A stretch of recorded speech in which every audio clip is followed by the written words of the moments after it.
Alright, what is going on YouTube? MarineLord versus BeastyQT in the $20,000 SteelSeries Prime Cup round of 32 match only, but we have two juggernauts over here facing off against each other.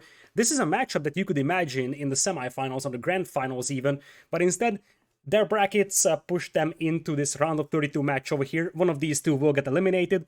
We do have double Rus bands over here, and you see that the players pretty much picked the identical civilizations over here. It's not a mistake in the overlay. Indeed, that's their civilizations picked, and that's the order in which they picked them.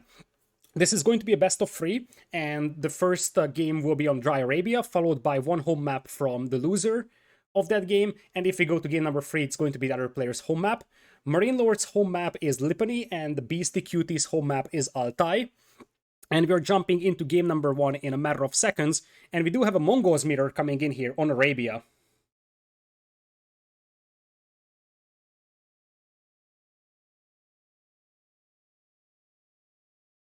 Rus ban totally expected. I was hoping for a Rus ban because even though we have seen some successful wins against the Rus fast castle build, I'm just honestly getting tired of it. It would be nice to see something else being done with the Rus. Also, welcome Kaiser Johann. I actually want to ask you about this one because there's a Kaiser Johann in the Paradox community. So how are you related to that person? I'm not curious because I heard that you have some connection to Paradox, but now I'm curious. As we jump into game number 1 over here. Welcome to Dry Arabia. Left side is BeastyQT with a town center being placed right next to that wood line close to the gold in blue as the Mongols. And we also have a MarineLord playing as the Mongols on the right side in red. Looking at his base, he's much further away from the gold. You see it's all the way out here, but his oval will be close to his town center. Whereas on the other side, I kind of like Beasty's base layout here. You see that he's got the wood very close, he's got the gold pretty close. His oval is quite a bit exposed though, and that could be a problem for him, because this could be destroyed quite easily by scouts.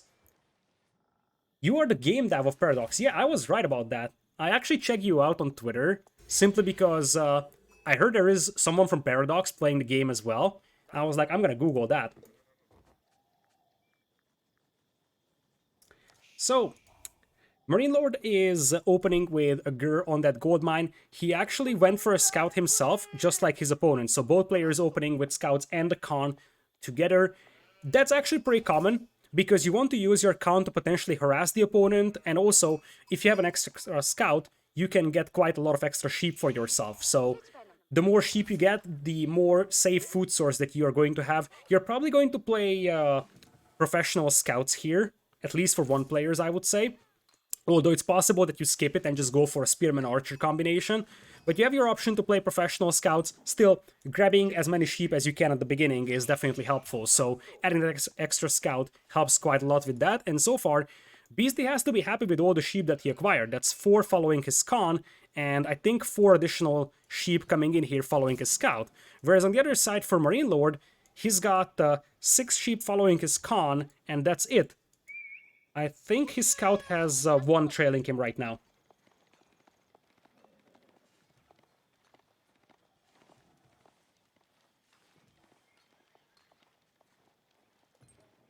Looking at Beasty right now, he's all in on the food and gold department, and luckily for him, he's got his gold close to his town center, so because of that, he doesn't need to make Gur over there, whereas for MarineLord, he had to invest into a Gur. Now, if you want to go for professional scouts, you will need that Gur anyways, but to Beasty, this could be an appealing situation just not to go for that, especially because his oval is very exposed, so you probably want to play very army heavy in Feudal Age. Go for probably even double ranges, because if you're expecting your opponent to just go Spear and Archer, you can just open with double range archers, although it looks like MarineLord is going for a stable. With the Gur out, still mining gold, stable close to the oval, I'm suspecting that we're going to see a professional scouts build from him over here. Meanwhile, for Beasty, he is about to click up to Feudal Age. He's going to be slightly faster than his opponent, and he will most likely go up with the Deer Stones. Indeed, here it comes. The question is how many villagers you're using to age up with, and the answer is only 3, so Beasty isn't really rushing that Feudal Age, only going for 3 on the landmark. Whereas on the other side, MarineLord is going for 2 scouts over here, and I think that the idea for him is burning down the Tovu. If you think about that, Currently, Beastie has no army over there. MarineLord can just pull 6 scouts and burn this down. And if he burns down the Ovu, then his opponent won't go for the double training of archers or spearmen, simply because he doesn't have the option to place those buildings close to the Ovu here. So I feel like if MarineLord plays very aggressive here with scouts and just burn that building down, his opponent won't be able to leverage that double training. Because it's one thing that you got the stone, you also need to get that building up over here, and that seems to be next to impossible. As things stand, Beastie's base is very, very compact and safe, so what he should do here, especially seeing the scouts, is make a barracks right here, pop out 2 spearmen before he starts moving up over here to the Ovu. Looks like these scouts are now swooping in, and this is what I was talking about. You just can't build that barracks close to the Ovu. It looks like he was trying to pull villagers to repair that Ovu, but this may have been an overextension, and now we have scouts in here, a stable is being built. Oh boy, that's troublesome for Beast, that's very, very troublesome. The stable might go up, but he's in the danger of losing 1 or 2 villagers here. Indeed, here goes the first one, and oh boy, we are slowly getting to the position where MarineLord might already have game number 1. Because, sure enough, there is a chance for recovery here for Beastie. He only lost 1 villager, but boy oh boy is this annoying. A lot of villagers were damaged, and you see that stable is about to be burned down super fast. And what are you gonna make out of that stable? Scouts? Horsemen? I mean, scouts won't work here. Horsemen, those are going to be Dark Age units, so you won't be able to leverage your Feudal Age bonus. It might have been better for our blue player, Beastie, to just drop a barracks back home and make 2 or 3 spearmen to deal with that one. And every time that MarineLord sets fire on that building, he's going to get 50 food and gold, which is very helpful in early game. Indeed, we are up to best of 3 rounds now, so even if Beastie loses, it's not the end of the road, but obviously don't want to fall behind that much. Scouts slowly torching down that stable as we got 2 more scouts coming in here from Beastie. MarineLord is also sending his own scouts over, so he knows exactly that there is going to be some army coming out here for Beastie to fight this one, and it's actually horsemen. I love that addition. Because scouts versus scouts, MarineLord can't win this. He mixes in 2 horsemen that are much more combat capable than the scouts are. He should be able to win this one. The scouts have great torch damage, but they are terrible when it comes to unit versus unit fighting. So even just 2 horsemen can be devastating here. You see, building set on fire, and MarineLord will now even think about fighting this one over here. Stable burning down, and when the stable burns down, there's gonna be just no chance to defend that Ovu. Beast is pulling everybody, but when the horsemen are also around, as the Khan gets sniped down, the villagers could be taken down quite easily. Even if you repair that stable, if your opponent is still around, he can just set it on fire once again and get the resources from it. I think the town center was moved closer. That's smart from Beastie though. Look at that. He moves the town center closer, so the stable is within the range of the TC, so it's much more difficult for those horsemen and the scouts to burn it down. But still, at this point, Beastie had to sacrifice so much for this one, and he got so little out of that stable. MarineLord was much slower to Feudal Age, but he really wasn't punished for that at all. So, nice idea here from Beastie. If he does that a little earlier, that could have helped a lot. Now we are seeing the horsemen increasing in numbers here though for MarineLord, and he already has the Feudal Age horseman upgrade, so he's going to keep killing villagers over here. And right now the problem for Beastie is that he doesn't have actual combat units. The scouts are just not good when it comes to melee fighting, and his opponent already has a lot of horsemen out. Beastie is getting some early horsemen out with the double training, but he's missing the veteran horseman upgrade, so the quality of the units here for MarineLord will be better. And knowing that there is only 1 stable here for Beastie and that he's already on the back foot, I wouldn't be surprised to see MarineLord adding a stable and just adding a couple of spearmen in here. So, let's see if he does that. Nope, it's just double scouts, double horsemen. He's just flooding cavalry out here. Keeps applying the pressure over here. It looks like Beastie will stabilize for the time being, so let's take a look at the villager counts real quickly. 26 for MarineLord, 19 only for Beastie. I'm trying not to sound disappointing here, but this is looking extremely grim for Beastie right now. Here come the horsemen once again. Horsemen numbers are increasing for Beastie, but you see MarineLord is again 1 step ahead. He already has professional scouts in, so he's like, okay, I can no longer pressure you, so I can just take your hunt. And MarineLord has to be satisfied with that. With that hunt, he's going to have a better food economy, so he will be able to start adding units from a second stable potentially, or a barracks for spearmen. I'm actually surprised we're not seeing a single spearman out from either sides, as we do have The veteran upgrade just now coming in for Beasty. The Khan is still alive for Beasty, and MarineLord did lose it. So MarineLord, I think, just now got back his Khan. Here comes the first batch of huntables. For MarineLord, I can even see survival techniques being researched, because he's gonna have so much hunt to work with that you can justify this upgrade, especially with the resource bank he currently has.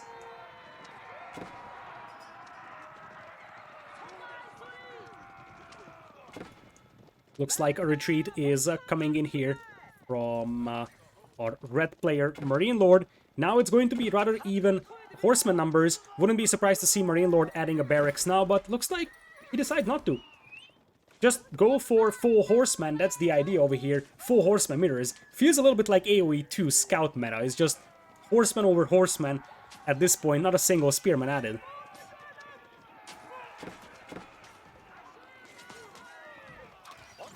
As things stand, both players are popping out the movement arrow, trying to land some extra hits on the retreating opponent.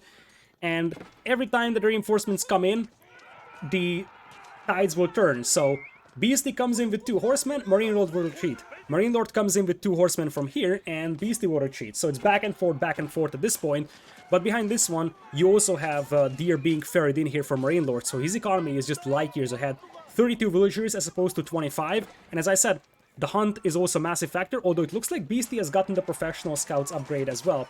So he is looping in and coming in to take the hunt of MarineLord. As Turin would say, it is the Grand Theft Venison. Some hunt being taken here from our red player MarineLord.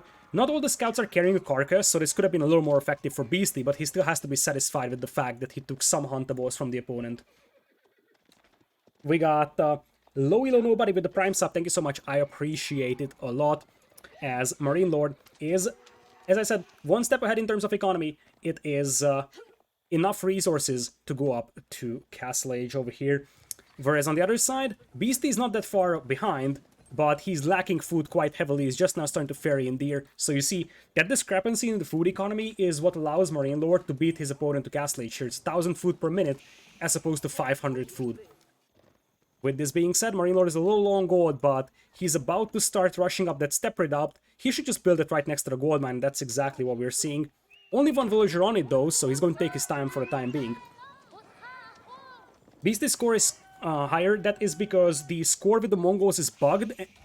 I think the way it works is that every time you relocate a building, it gives you score. And he relocated his town center once to protect that stable. So that's probably the reason why Beasty's score is actually higher right now. Coming in with now 6 villagers is the step redoubt. Beasty is not that much behind, so once he's got the hunt coming in close to his town center, these numbers will even out. And you see, despite the fact that Beasty's at 30 villagers and his opponent is at 37, his Castle Age timing won't be that much behind. Still, the problem for Beasty is that he's playing with a steady 7 villagers deficit, so that's going to pile up over time. So the resources accumulated over the course of the game is massively in the favor of MarineLord right now. And we got Dark SpongeBob, thank you so much for 3 months actually. Thank you so much for the support. So we got triple stables going on. Feels like we're just going to see mass Lancers over here from MarineLord. Meanwhile, on the other side, we do have a decent amount of horsemen out here. Veteran horsemen will be an option for both, and Beasty is just now going up to Castle Age. He knows he's behind, and he knows he needs to catch up. So he's gonna have to rush up that step redoubt as well.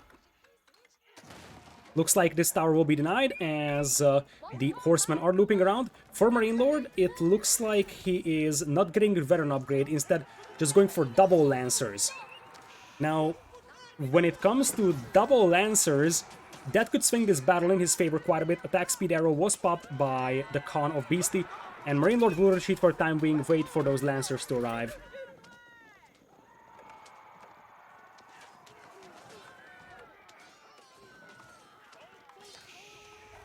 For now, it's even trades of horsemen, but the moment those Lancers hit the field, that should start swinging in the favor of Mr. MarineLord.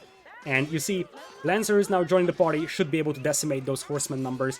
Beast is still not up to Castle Age, and we do have some more Lancers coming out. So this is the moment where Beast is going to have to start popping out something that deals with Lancers. He's behind by 7 villagers. So if he just goes for Lancers himself, the game will snowball out of control because the two players are doing the exact same thing, but one has 7 villagers advantage. So you need something else. Maybe Spearman could help out, even just a couple of Spearmen being added as an auxiliary unit to sort of swing the battle in your favor could help, and I think it's almost mandatory, because just going for Lancers yourself, it won't be enough. It looks like the Khan of both sides is trying to do some damage on those fleeing units. A couple of horsemen go down over here from Beasty as he retreats. He's ready to pop out some Lancers himself though, also supported by some Spearmen. These are only Dark Age Spearmen though, so they're really ineffective right now. Meanwhile, MarineLord going for the Iron Undermash, so he's going for the Pierce Armor upgrade, interestingly, on his units. Would have thought that you go for the melee defense, and if you're going for a Pierce defense upgrade, then the reason why you're probably doing that is because you want to raid close to town centers, because you want arrow fire resistance in that case. Meanwhile, for MarineLord, he's going for a prayer tent early on, so even though we don't have roosts going on here, you see that the players are understanding the importance of relics over here. The map control is under the hands of Mr. MarineLord here, so he can pick up a couple of relics over here. There's one that's rather close to his base, one to the north, so there's definitely options for him to capitalize on that map control, turn it into a relic advantage. Currently it's 46 villagers for Beasty. No, it's 46 for MarineLord, 40 for Beasty. So still consistent 6-7 villagers difference. And looks like a prayer tent is coming in here for Beasty as well. Now considering that we are pretty much exclusively using melee units, monks with conversions could be a thing on either side. So that's something that shouldn't be forgotten. First Shaman will pop out probably for Beasty here. And for MarineLord, he just queued up his first Shaman himself. Looks like we do have some crossbows hitting the field. Now that could be pretty helpful here for Beasty. Just a couple of crossbows with a good meat shield in front would melt those Lancers very, very nicely. So that would be a nice addition over here. And you see that this is not necessarily a fight that MarineLord wants to take. There is some Spearmen over there, even though these are only hardened. The defense upgrade are now coming in. But the crossbows, with the help of the tower fire, they can take quite a lot of those Lancers down. Now the numbers weren't sufficient here for Beasty.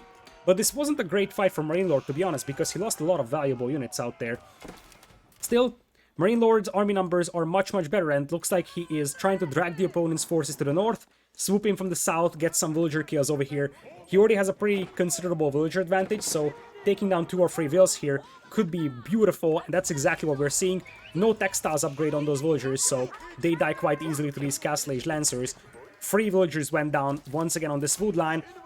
And while that was happening, MarineLord is swooping in, setting that blacksmith on fire. The blacksmith will escape, and it looks like the fire also continues to burn after it was rebuilt out here. But there's a villager pulled up to repair, so that's not gonna go down. Still, Lancers swooping in every once in a while, taking down 2 or 3 villagers, and the moment Beasty starts to react to that with a couple of his units, his opponent MarineLord will move up on that Ovu. Crossbows are increasing in numbers, but they are not necessarily good when there is nothing in front of them. So if those Lancers just all charge in on top of those crossbows, they will die so easily.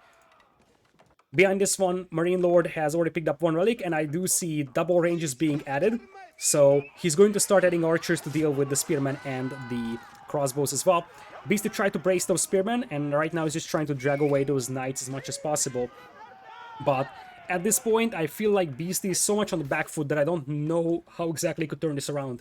I feel like if MarineLord doesn't make a crucial mistake here, then he's got the game. He's got the Lancers potentially coming in from the south as they are about to charge in on that wood line, and that's going to be a lot of dead villagers, even though some of them will make it back to the TC.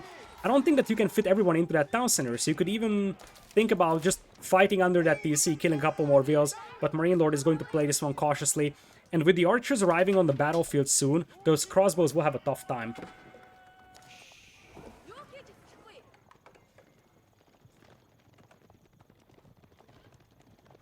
Coming in with some more Lancers is MarineLord. I don't see a siege workshop from either player. Instead, MarineLord just goes for the Shamans to pick up the relics, and he already has 1 relic, a second one is being brought in, so he's increasing that resource income advantage even more right now. Big fight coming in here, archers not in huge numbers over here for MarineLord though, and the Spearmen are actually able to take some good hits over there, but as I said, Once the spearman meat shield disappears from in front of those knights, the crossbows will just get killed so easily by the knights. Crossbows do a lot of damage on knights, but they're also fairly fragile, so the knights can just clean all of them up, and from this point on, I feel like MarineLord doesn't mind losing those knights if he can just hit that wood line. Losing 5 knights and trading it off to like 10-15 villagers is more than satisfactory at this point for MarineLord. Looks like the step redoubt is being pulled up here close to the gold. Deerstones being pulled all the way up here probably to expand the Yam network. And with basically no army for Beastie right now, currently sitting at 5, I think MarineLord can just push this side over here. You could even justify the infantry siege upgrade now and just start making rams with those archers. Sacred sites being captured as well by MarineLord. If anything, then the Rus fast castle build has taught us that gathering those relics early on, capturing the sacred sites is quite valuable because that passive gold income is quite massive. Beastie currently sitting on a lot of gold, but his army numbers aren't impressive. He's kind of low on food as well. He's running out of sheep because he does have the pastures, but he's got so many villagers on it, and I think the pasture is just finished, so the sheep didn't come out just yet. Archers now moving up, and there's just no answer right now from Beastie to MarineLord's archers. And remember, this is a best of 3, so it's not the end of the story. However, you also have to consider that losing one game means that your opponent is on a match point position. So that's something that shouldn't be forgotten. Archers now moving in, and indeed, Beastie understands that there is no way he wins that fight. Archers will just focus down his crossbowmen, and then Knights will do the rest. Rather easy victory over here for MarineLord, fueled by that much better Dark Age. Being able to just force fights in Dark Age with the scouts, killed a couple of villagers from his opponent, idled some more, burned down key buildings. That was a massive boost to MarineLord out there. And that's probably the cause of this one just slowly snowballing in favor of him. For Beastie, he went with that stable in Dark Age close to the Ovu. That might have been a bad decision because in the end, part of the reason why he had a tough time is because he forced that stable up, lost some villagers over there, got it set on fire, he had to send villagers to repair it again. Maybe if he opens 2 or 3 spearmen from a barracks instead, he could have contained that damage. His Ovu was quite exposed, so obviously it was a difficult scenario for him to defend, but nonetheless, MarineLord exploited that exposed Ovu quite a bit and was just able to secure the game that way. Overall, you see, this is where it started snowballing. That villager discrepancy was massive, and pretty much MarineLord retained that villager gap over the course of the entire game, and it just shows in the overall resources gathered. MarineLord with 2k extra food, pretty much the same wood, but also 2k extra gold over Beastie over here.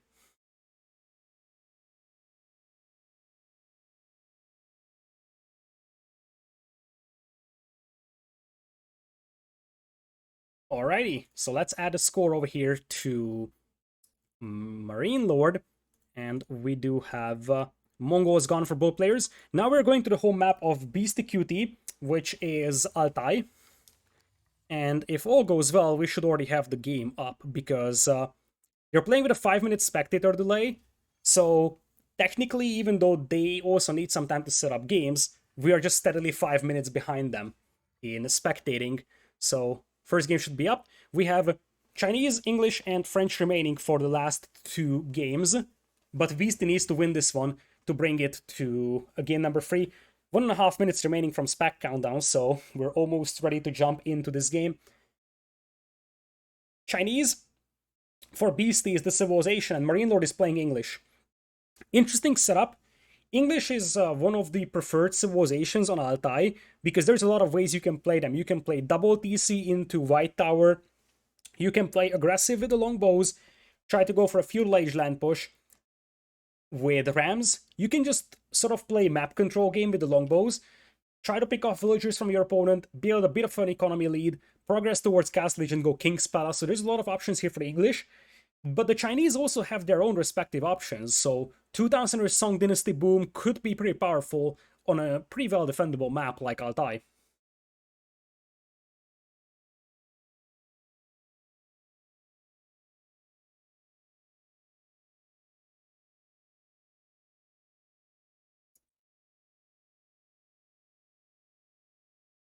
By the way, in case you missed out on it, so today is all the sets until the round of 16th.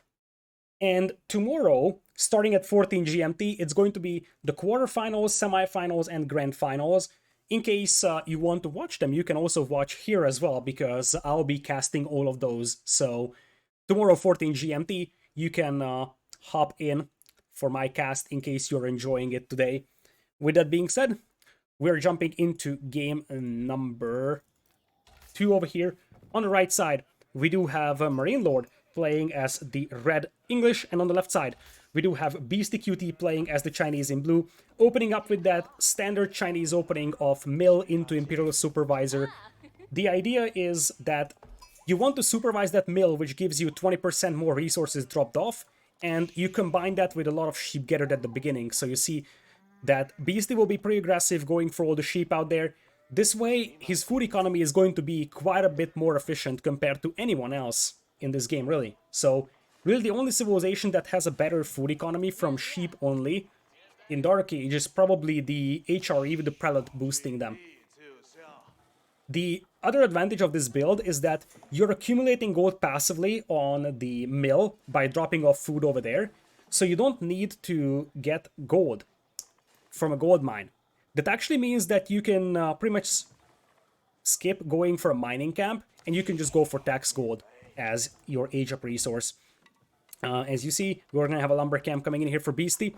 Other side, MarineLord is going for the old standard opening of longbows with English, and I have to say that's the best feels good man mining camp ever.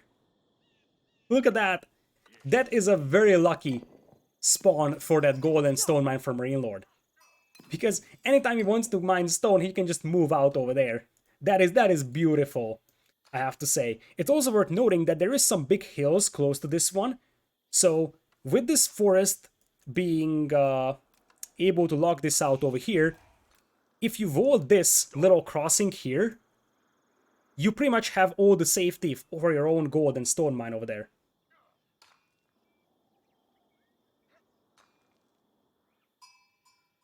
Meanwhile, on the other side, Beastie still supervising that mill. He's running short on sheep close to that mill, and he's going for a second Imperial officer.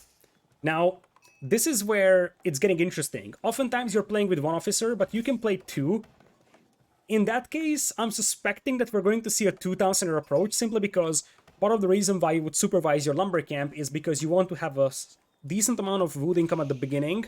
So you will need a lot of wood in Dark or in Feudal Age. So this is why I'm suspecting that it could be a 2,000er build over here. If you are going heavy on the wood department early on, that's a sign that you want to have a lot of wood in Feudal Age.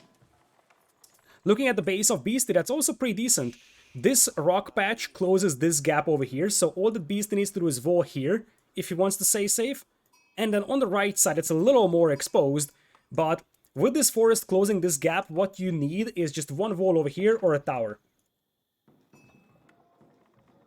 Meanwhile, looking at Beastie, he managed to get quite a lot of sheep for himself, whereas for MarineLord, he does have one sheep close to his town center.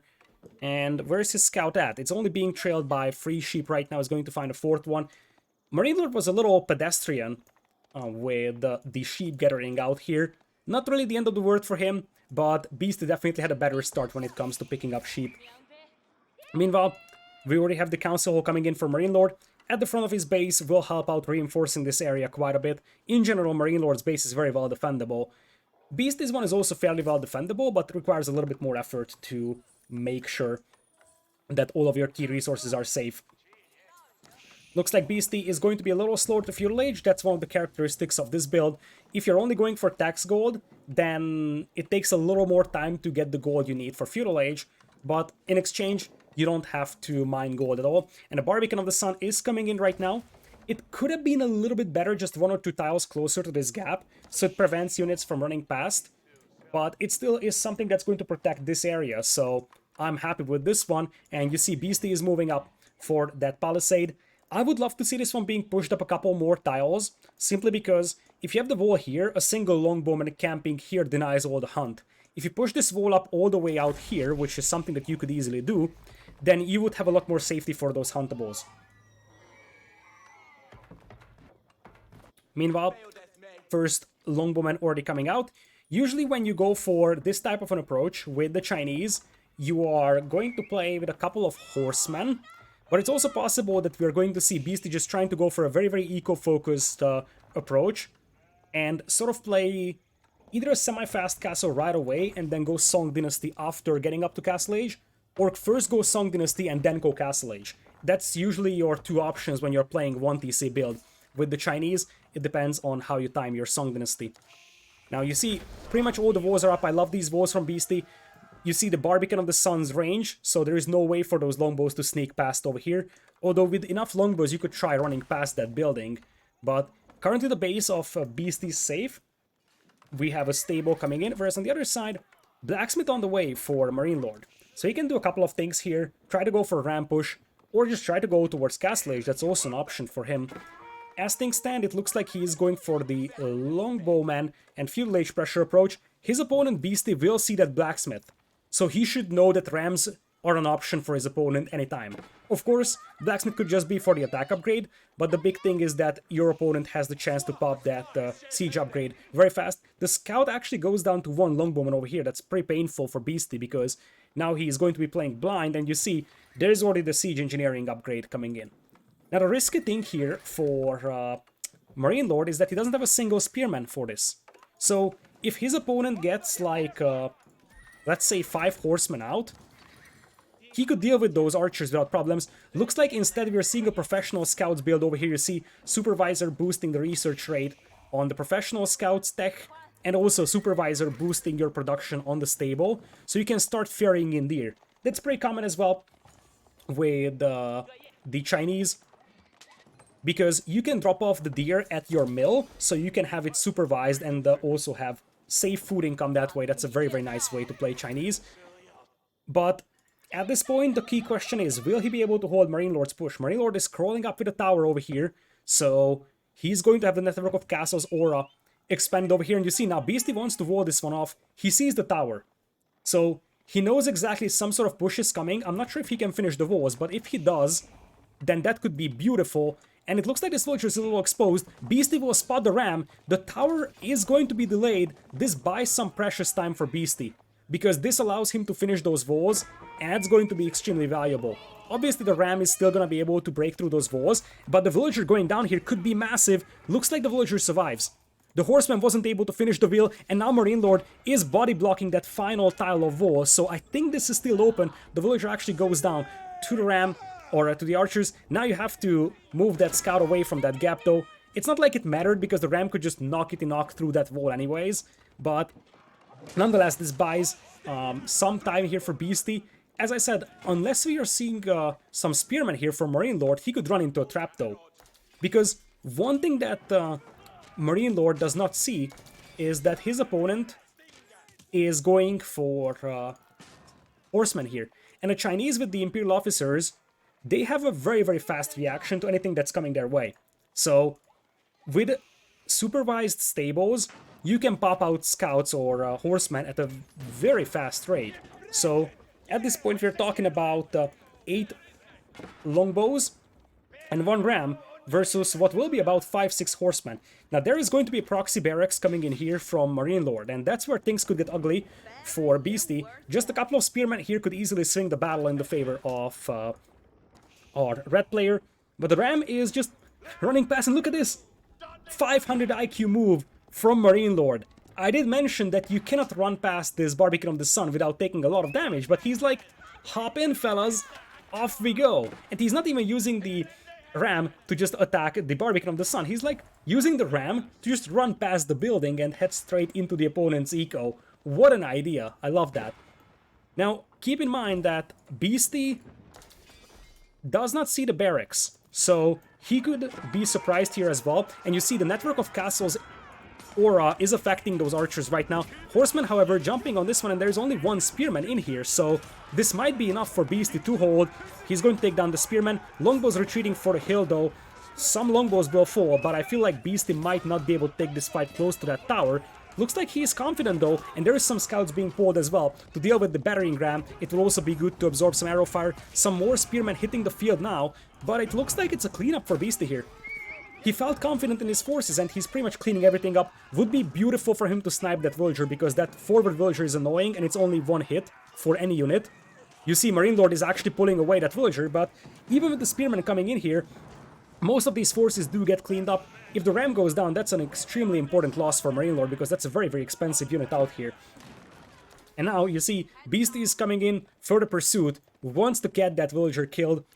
Currently, it's 33 villagers for Beasty. MarineLord is also at 33, but MarineLord behind this one has a supervised mill going for him. You see, now he's supervising the blacksmith, so his attack upgrade will come in pretty fast. It's actually an archer attack upgrade to talk about.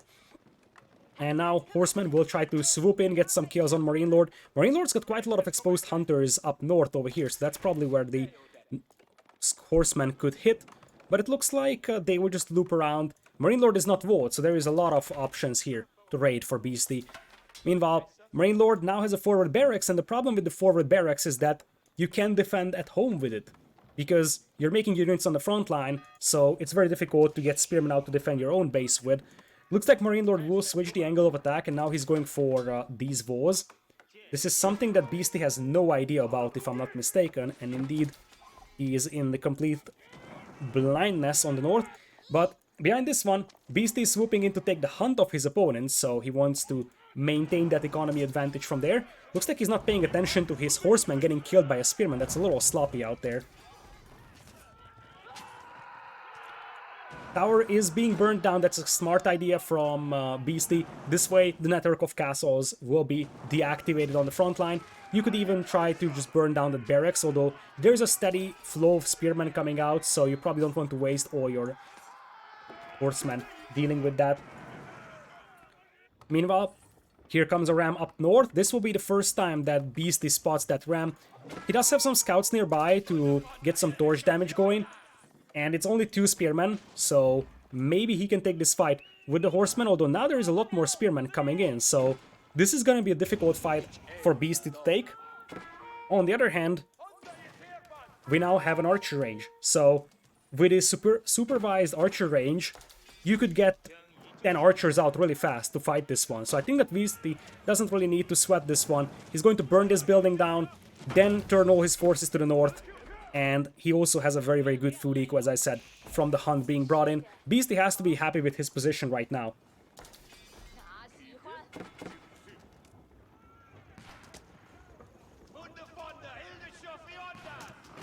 Here come the rams, and it very much seems like some of those buildings could be exposed to them. Beasty isn't really rushing this one just yet. Now pulls the ladies and the gentlemen trying to jump on those rams.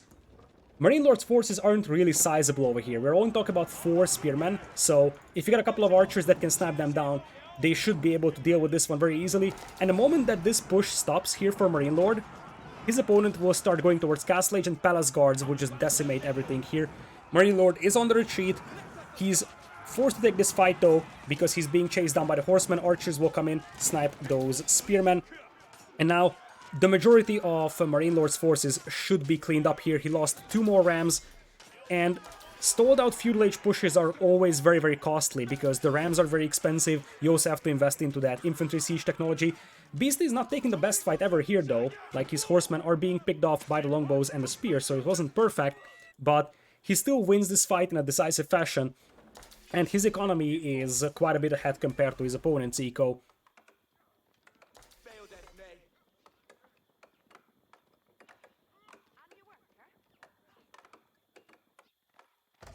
Meanwhile, we already have 3 supervising officers out here for Beasty. So he's supervising the lumber camp, supervising the mill. The 3rd officer is actually supervising the range right now, but he could also think about going for the gold mine. For the time being, Horsemen will try to go for a flanking maneuver. Beasty will see that his opponent's army is gathering on the north, and we do have those horsemen potentially having a chance to hit this gold mine or the food eco here of MarineLord. Currently at 44 villagers is MarineLord and 43 for Beasty, so pretty much even. I don't think that we had a lot of villagers down. I think it's 1 villager for each player, so that is pretty even in that regard. The leftover scouts for Beasty are being used to burn down those houses as his base is now fully walled, so he has to feel safe right now, massing a lot of archers, so it very much seems like he doesn't want to go into Castle Age just yet. Just wants to mass a big force of archers and maybe even move out with a siege push. He hasn't gotten the infantry siege upgrade just yet. House not getting burned down just yet over here. Beastie returning with the horsemen. Looks like he gave up on his attempt to raid MarineLord. MarineLord is just now starting to set up his farming eco, which will need some time to kick in. But the English farming eco with the 20% getter rate boost in Feudal Age is going to be a factor soon. So I feel like Beastie needs to get to Castle Age here and leverage that economy advantage that he currently has. Because in the long run, that English farming eco could swing the economy advantage back in the favor of MarineLord.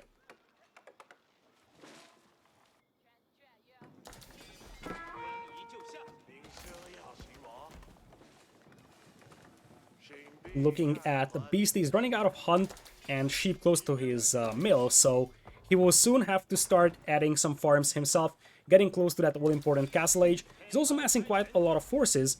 I'm somewhat surprised that he's massing this much of an army, yet he's not really using it, so he might just be scared that MarineLord wants to push him over here. But he should be ready to go into Castle Age. He's also moving out to the northern part of the map, trying to get some walls up here and secure those berries for himself. One longbowman is looping around, trying to get some damage done. And here come the longbows. That's -1 villager. Could be -2 over here as well, or the officer could go down. Looks like longbowman here will get cleaned up, but now those longbows will deny this wood line, and this one is also something that can be harassed. So both sources of wood for our blue player could be denied quite easily. You got the horsemen now looping around though, and not a lot of spearmen escorting these forces here for MarineLord.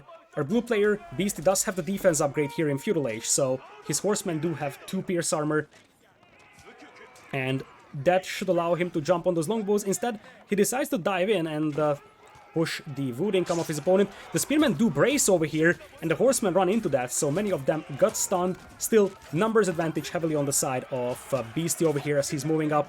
He is probably going to destroy the entire army here of MarineLord. Most of the horsemen are gone, but the archer numbers seem to be way better over here for our blue player. It wasn't the best fight ever for Beastie, but he's still going to win this one. And behind this one, he still has a pretty decent resource bank right now. So at this point, he's not even mining gold. He's like, okay, 0 gold income, 4 food, 4 wood. Of course, he can get some gold from the tax income, but he's just focusing on spamming archers right now, because he knows that he has the better map control. He's got a very, very safe economy, so he can start working towards Castle Age whenever possible. And you see his resources are very close to Castle Age res.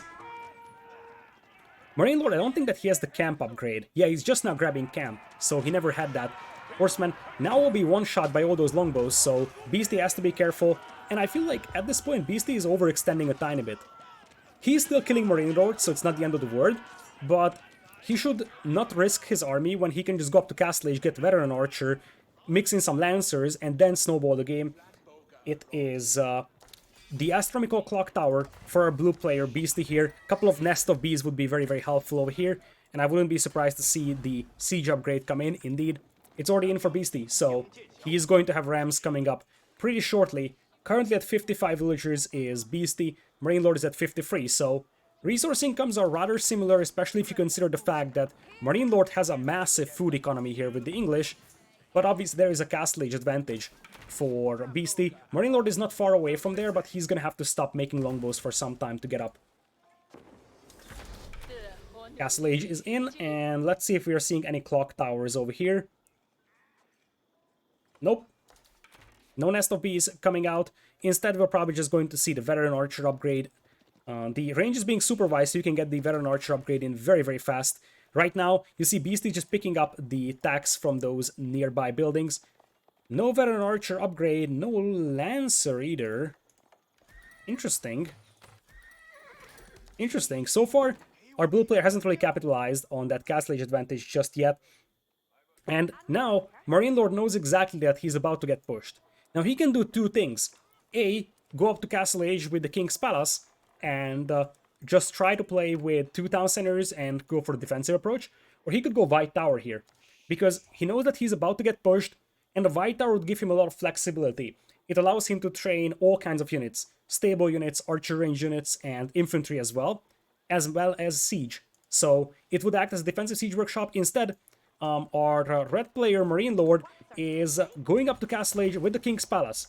So he's gonna play defensive, go for an eco-focused game, and just build on the fact that if Beastie is not pushing him, and he has 2 town centers, he's going to carve out the economy advantage. And we're seeing the English men-at-arms being mixed in, something that the Chinese will have a tough time dealing with here, unless they have crossbows. Because the English men-at-arms with the clad armor, they will have quite a lot of extra armor on them, so they will beat palace guards very, very easily. They will clap spearmen, archers, and even horsemen. So men-at-arms with the clad armor could be a massive boost here to the military of MarineLord. And remember that MarineLord has a very well set up food economy right now, so having 24 farms with the English, all of them being boosted by 25% now in Castle Age, is an enormous amount of food economy for him. His opponent also has quite a lot of farming going on with the supervised mill though, so you see, food economies are still rather close. It looks like Beastie's moving up to the north, veteran archer's already in for him. That Ram is choosing the more scenic pass, I guess. So he's just going to leave the rest of the army, a bit of a pathfinding issue there for Beastie's forces, as we are soon going to see some men-at-arms hitting the field, if I'm not mistaken. The veteran men-at-arms upgrade is just now coming in for MarineLord. This might be a bad fight for him though, because he doesn't have his Castle Age upgrades just yet, so Beastie knows that this is the time to fight, and the archers are moving in. Ram focusing down the tower over here to nullify the network of castles bonus in this area. And even though the men-at-arms will eventually start swinging the battle in the favor of MarineLord, that's a lot of forces to fight against, and those already have their Castle Age upgrades in. A lot of villagers will have to abandon their farms, and you see many longbows have to jump into that town center as well. At this point, I feel like Beastie could just start rampaging the eco of his opponent with those archers. Not focus down the men-at-arms, but instead kill the villagers. At this point, the army numbers are quite low for MarineLord. It's only 15 army versus 26. On the other hand, you don't need a lot of men-at-arms to swing this back in your favor. You see, it's only 3 or 4 of them. But with the town center fire, the longbows supporting, this may be an overextension over here from Beastie.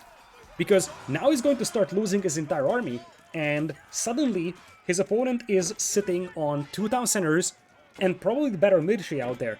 If we see a couple of crossbowmen from Beastie, he could swing this back in his favor once again, but that rampush is going to stall out, and his army has been just devastated over here by this fight.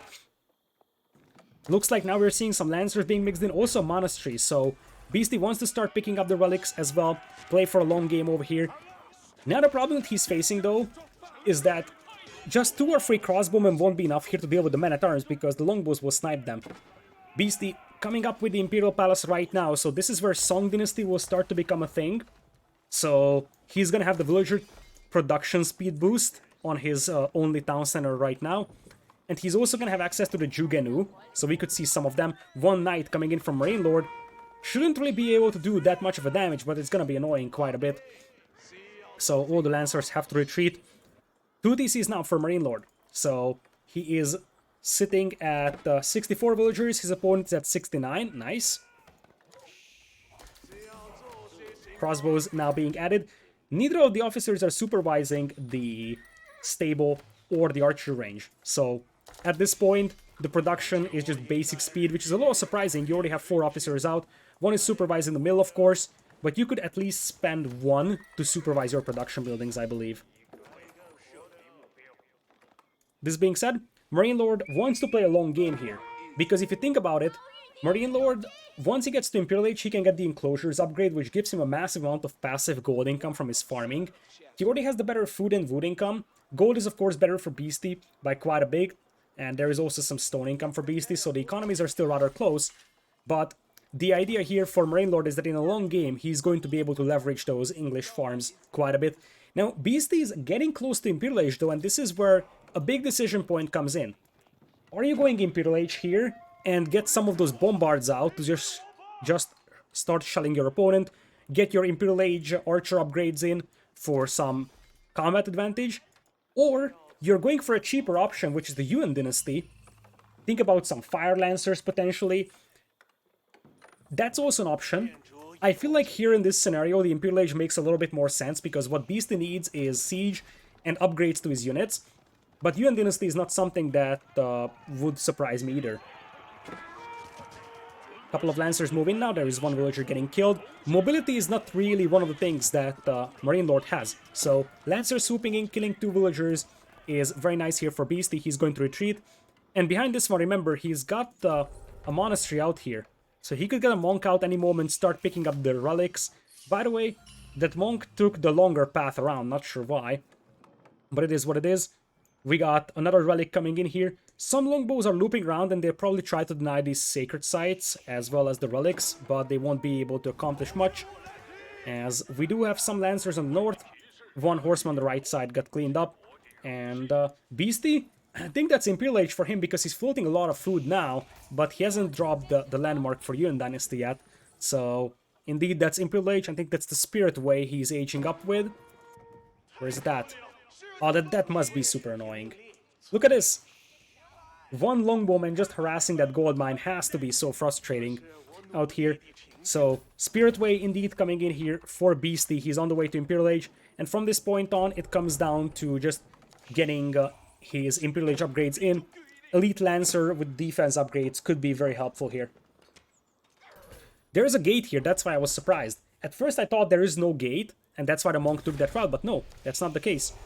2 relics already in here for Mr. Beastie. And now we got the Lancers swooping in and getting 1 or 2 villager kills here. They won't be able to kill a lot, but they idle a huge amount of MarineLord's economy. And that's already an accomplishment. You can pick off some straggler villagers, some straggler longbowmen like that. We do have a pretty significant direct push coming in now, and Beastie has actually overchopped his wood line, so the longbowmen can start rushing in. Now what Beastie needs to do here is just be calm. He can also get a clock tower, nest of bees out, and that's exactly what we're seeing, although the clock tower is not being supervised, so... Where is it? Actually, it might be supervised by that officer, it's a little difficult to tell. Defensive keep coming up for Beastie as a ram push is assembling for MarineLord. I think MarineLord knows it's now or never. Because his opponent is up to Imperial Age, you won't be able to catch up. So you have to go for a full Castle Age push right now. And we do have the Rams assembled. There is a defensive keep over here that you could get a cannon emplacement on. And we could also see some of the Chinese bombards already popping out for Beastie. He's got some Lancers that are still around on the right side, and they actually tried to come back, only to be slaughtered by the longbows. Would have been better to just keep them in here and intercept reinforcements. Looks like we don't have a huge army over here for Beastie, so he still needs to be cautious about this one. He's floating a lot of food, but one thing I'm missing is Imperial Age upgrades right now for him. Villages now coming in for population space. This longbowman is still harassing those gold miners quite a bit, so that has to be annoying. So now we're seeing horsemen coming in, but these are Castle Age units. So even though Beastie is up to Imperial Age, he's using Castle Age units, which is not necessarily ideal. Nest of Bees coming in here though, and just a single volley from them would just disintegrate all those longbows. Looks like now it's staggered formation coming in though. Men-at-Arms charging in to try and deal with those Nest of Bees. Couple of Palace Guards hit the field, but Palace Guards have terrible armor compared to Men-at-Arms. Men-at-Arms have 8 melee, 8 ranged. Palace Guards have 5/5 with upgrades. So you see that it's not necessarily the best fight ever for Beastie. He is going to lose some villagers, but he does have some crossbows out on the field. He's slowly killing those Men-at-Arms, and the Nest of Bees are still alive, so slowly but surely those longbowmen will go down. Beastie will lose some, but he's going to clean up the entire army of his opponent, and with that being said, I think he's gonna be able to secure the game. MarineLord isn't going to give up on this one easily, that's for sure. But I think that Beastie now has a decisive lead because he's gonna clean this army up. And Nest of Bees getting a nice volley in there. MarineLord actually had a monk here, so I wonder if he tried to steal a relic or so. So at the end of the day, it is 78 villagers for Beastie, 94 for MarineLord. So MarineLord's economy is actually quite a bit ahead. I expected a smaller villager gap over here, so there might be a glimpse of hope here for MarineLord because he's not far away from Imperial Age if you look at his resources. This is a cleanup with the Nest of Bees now joining the party, so all of that army goes down. But Beastie's economy isn't necessarily spectacular, and you see that this longbowman has been harassing lumberjacks for some time. There was a longbowman harassing gold miners over here, so quite a lot of damage was done to Beastie's economy. MarineLord still needs to find a way into Imperial Age, but he does have 2 relics working for him. He's got a lot of farming eco going, and once he gets to Imperial Age, that all-important enclosures upgrade is what could start swinging this in his favor.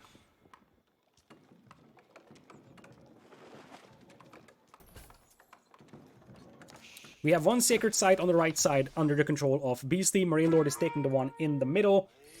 And oh, this is risky, but no risk it, no biscuit, says MarineLord.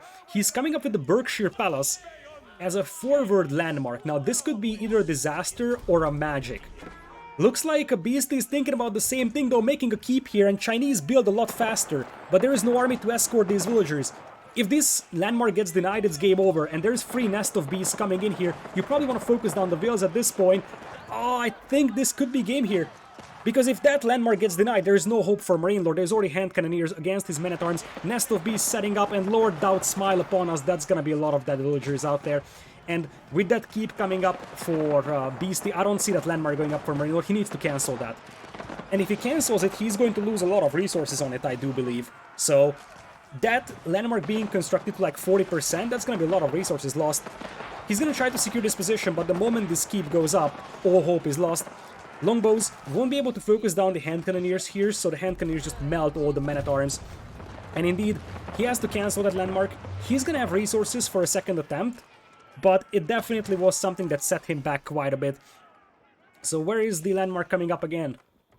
It has to be very defensive now. It's gonna be right over here, but Beastie's already moving up. Don't tell me that it's gonna get denied again. How much does it cost to cancel a landmark? It depends on how much completed it is. You pretty much lose the resources invested into that to a certain percentage. So, if I'm not mistaken, if you complete 40% of the landmark and you cancel it, you lose 40% of the resources that you invested into it. So, that's what we have to use as an approximation over here. The Muslim is saying it's about how much damage it takes. It's possible, I don't have 100% confirmation on this. In Age of Empires 2, if you lost the building, you lost, like while it was under construction, you lost the amount of resources invested into it until its completion percentage. Okay, a lot of people in the chat are saying it depends on how much damage it takes. In that case, he didn't lose that many resources because that building didn't take a lot of damage. Anyways, we will have our blue player being forced back. The landmark does go up for MarineLord out here. The Berkshire Palace, just like any other keep for the English, can produce any siege weapon over here, so he could start popping out some bombards out here.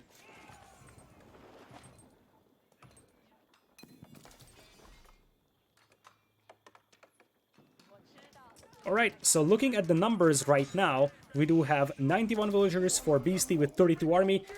Much better population for MarineLord though, and I feel like now that he's up to Imperial Age, getting that Enclosures upgrade in and that passive gold trickle from all the farming eco, this is getting better and better for him. His population is better, and really what Beastie was building on is his Imperial Age power spike. Sure enough, the bombards for the Chinese will be difficult to deal with, but Beastie's economy is not spectacular right now, so he could easily just get overrun, oops, by more units. So you see, it's only 35 army as opposed to 56. 2 Sacred Site as well under the control of MarineLord, and we are now seeing bombards coming in. Also the Siege Works upgrade coming in quite early for MarineLord. And now you see, all of those farms have those little enclosures, which gives them a passive gold trickle. That gold income for MarineLord will just be up in the skies, even with the limited amount of gold miners.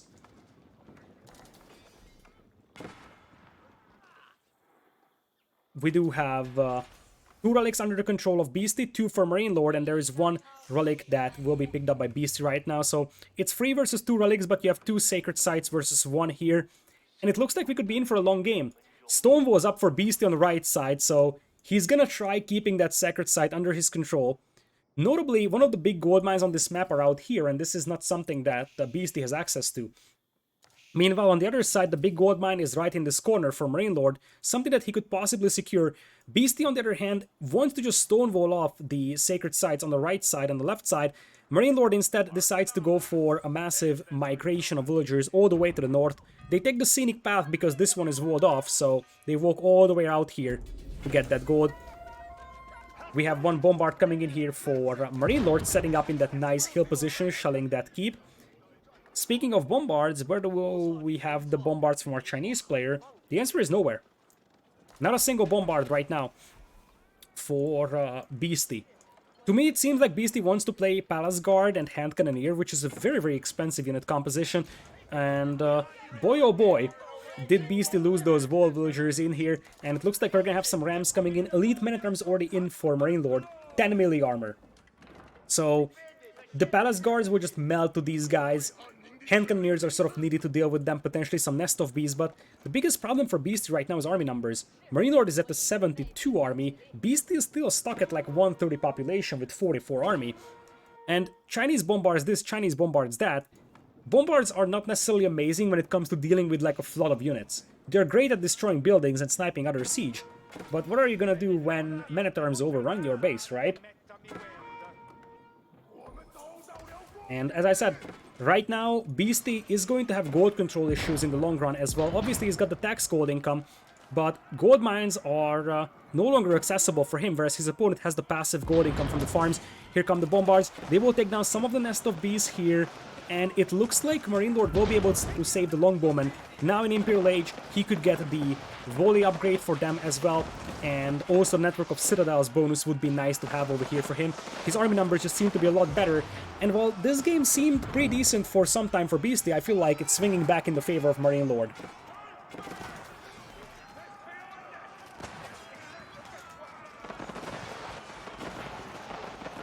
Hand cannoneers still holding this position over here, but longbows are slowly crawling up, and those hand cannoneers are pretty much made out of cardboard, so a single volley from those longbows will decimate their numbers like crazy. On the right side, MarineLord is breaking this stone wall, so he will have a chance to neutralize that sacred site. On the north, he managed to secure this area, and walling it off he is. More bombards coming in for MarineLord. He could really use that Network of Citadels bonus, because that would increase his attack rate even more. And of course the volley upgrade would be very helpful as well for those longbows. Looks like villagers are being pulled to take down the ram, but the men-at-arms will answer. Walls are already broken through. Beastie will probably just try to rush up the walls over here, trying to save that sacred site as long as possible. And he actually manages to get the wall up, but there's already the rams coming in. You could even justify a siege tower and just hop on the walls and hop down on the other side. The longbows now do have the flaming arrows upgrade as well. What is Beastie up to? He's getting palace guards out, which do work if they're supported by hand cannoneers, but you need a lot of these. And currently the problem for Beastie is that he's just lacking gold income and in general lacking population. You don't get stuck on the wall because you can come down on the gate. So you only get stuck if there is no doors. Like, basically, you can come down on the interior side of the gate. If you look at that little door, anyone can come down over there. This is one of the reasons why the opponents oftentimes flip the direction of the gate. So what you would do is have this gate face this way. And the reason why you would do that is because whichever gate or whichever side the gate has its interior side on has the door. So you want to have that face towards the opponent, and in that case he can go up on the walls, but he can't come down on the other side. Here comes a big push though, and this might be a little too much for MarineLord to handle, or for Beast to handle, excuse me.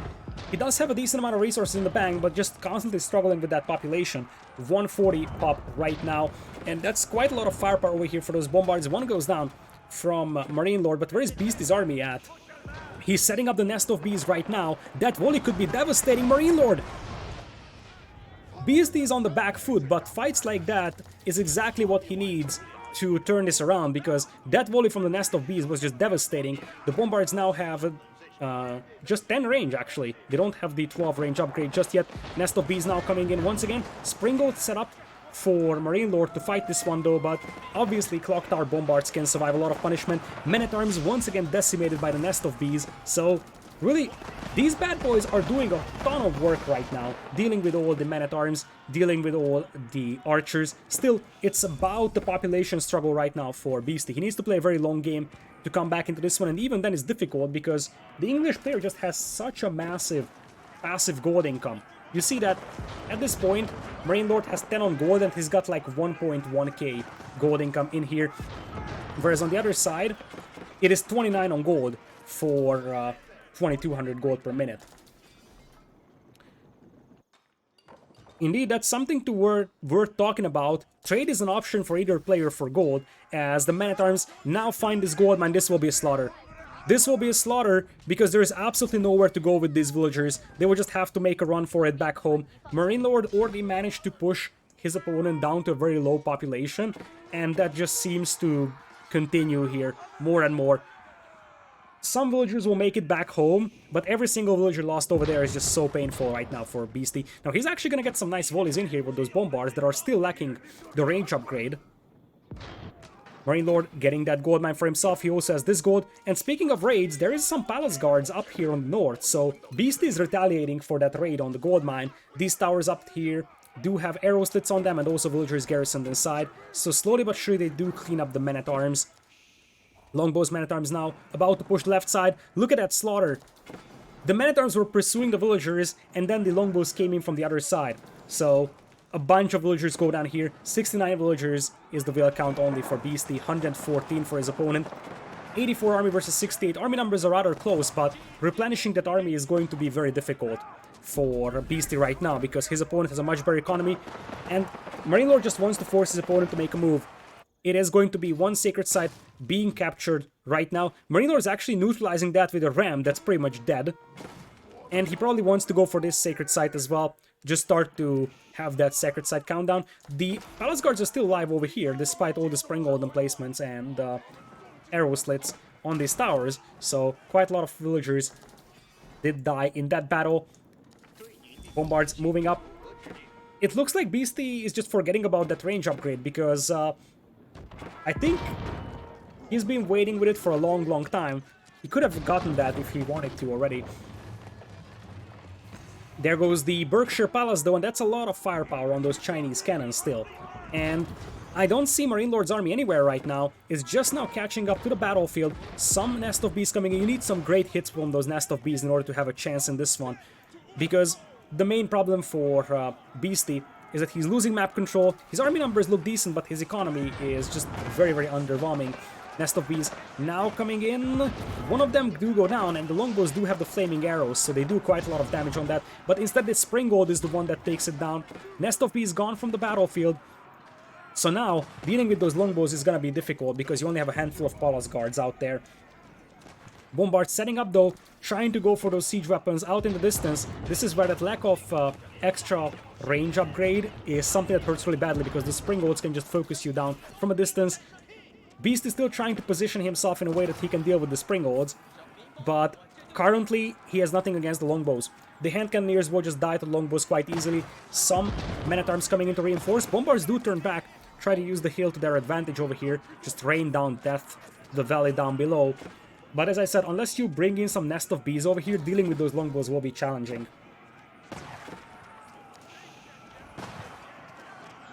Longbows coming in now, taking that hill position. 5 bombards do set up over here, so they could take down quite a lot of those longbows over here.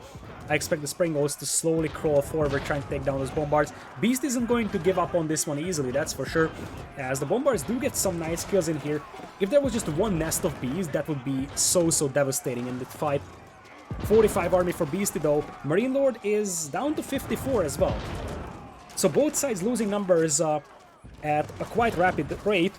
However, as I said, MarineLord's economy is way better, so for him replenishing that army is much easier. This being said, the palace guards are now closing in on those longbows, and we also do have some palace guards killing some villagers here from MarineLord, so it's one thing that Beasty is down to 133 population, but he was down to 133 for the last 20 minutes. Meanwhile, MarineLord was 200 pop 5 minutes ago.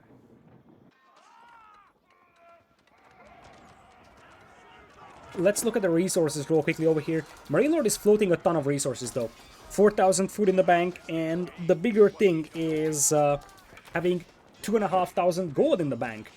On the other side, Beasty is sitting at 7,000 food in the bank, but that's basically it.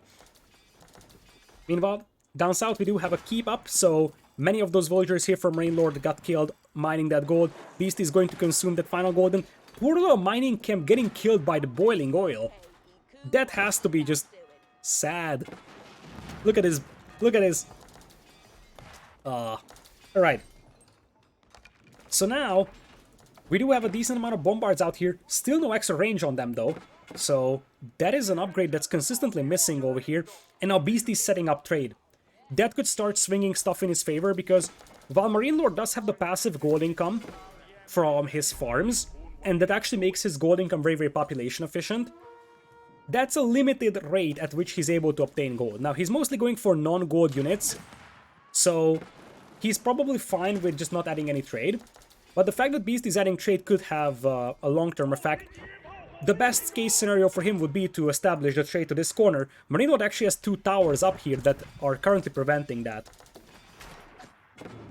Bombards now moving up. Poor Monk had a rough day over here, getting killed by 5 Chinese bombards, and you see, Beasty wants to pull up the villagers, make some stone walls, and secure that sacred site for himself. Palace guards being sent to take down the towers, and I would expect Beasty to relocate his market soon in the corner, because he needs that efficiency. Looks like we're going to have a push coming in here from Marine on the right side, but this in theory could allow Beasty to just push down the middle. If you think about it, this is not so important as the middle, possibly. If Beasty just says, okay, I'm gonna let you push over here, but I'm going to steamroll your base with bombards, that's an option. Let's see if Beasty's gonna go for that, because it kind of seems like he will. Just slow down this push as much as you can, because what are you losing here, really, in this corner right now? Just a tiny bit of gold, and that's basically it. You're not using this corner for a market just yet. Whereas if you push through the middle with the 5-6 bombards, some hand cannoneers and some palace guards, you could easily just steamroll the entire production of your opponent in just 2 or 3 minutes. Men-at-Arms are now being rallied to the middle over here by MarineLord. He's up to 200 population once again. His opponent is at 173. Palace guards combined with hand cannoneers. Now bombards are also coming in. Beasty securing the sacred site on the northern part of the map. And you see, MarineLord will pull some of his forces back. He knows exactly that the middle is quite important in this game.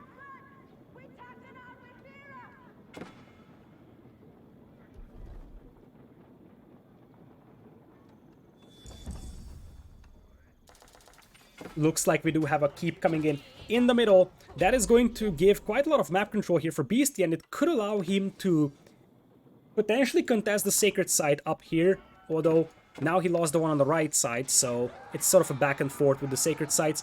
Castle coming in on the right side for MarineLord to secure that leftover stone out here. These villagers will have a very, very tough time over here surviving, all of them getting slaughtered by the men-at-arms. But now Beasty is moving up, and this is what I was talking about. If MarineLord is not focusing all his army in the middle, those bombards from the Chinese, they can just steamroll every single production building over here, and you see, MarineLord is pop-capped, so he can't make more springboards or units here. He needs to divert his forces from the right side to the middle, otherwise there's just no chance out here. And as things stand, both players with pretty decent amount of resources banged up, huge amount of gold in the bank for MarineLord, but he's not really using that to anything because he's playing longbows mostly, and men-at-arms. Neither of those are gold heavy, in fact. The longbows don't even cost a single bit of gold.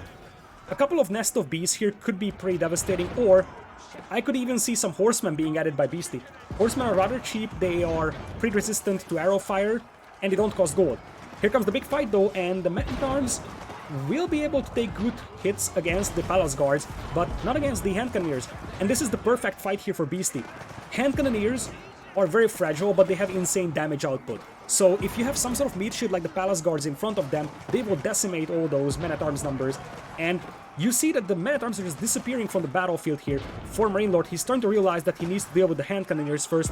Bombards now setting up as well. Springboards from MarineLord rolling up though.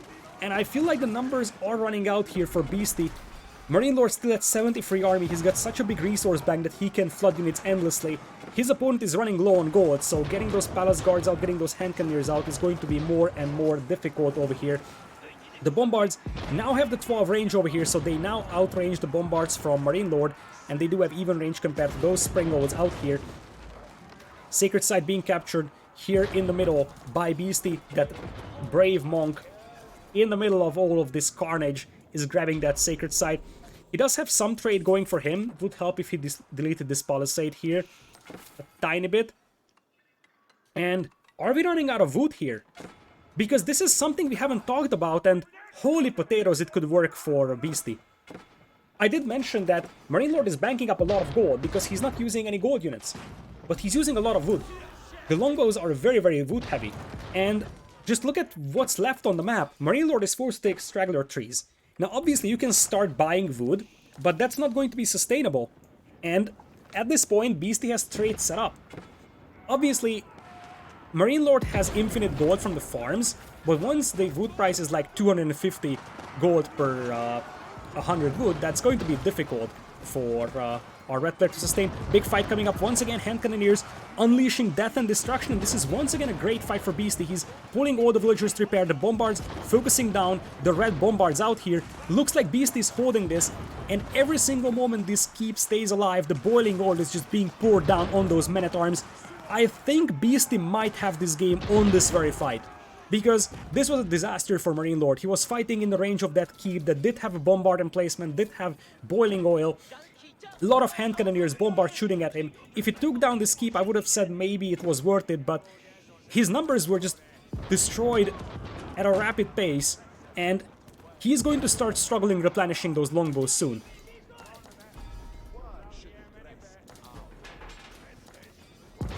Bombard's now crawling up that university is Little Blaze in just a matter of seconds, and this bombard could also be exposed to those palace guards should they decide to take that fight. There is still a gold mine over here that MarineLord is currently in possession of. I think now Beastie will start playing map control game and just start to go towards those sacred sites. Once again, quite a lot of palace guards on the field that would lose to men-at-arms 1v1, but when you got this many hand cannoneers behind, that's going to be great. And there is also Nest of Bees behind this. Once again, MarineLord just tries to break this defense here, but it's so difficult with all that firepower out for Chinese.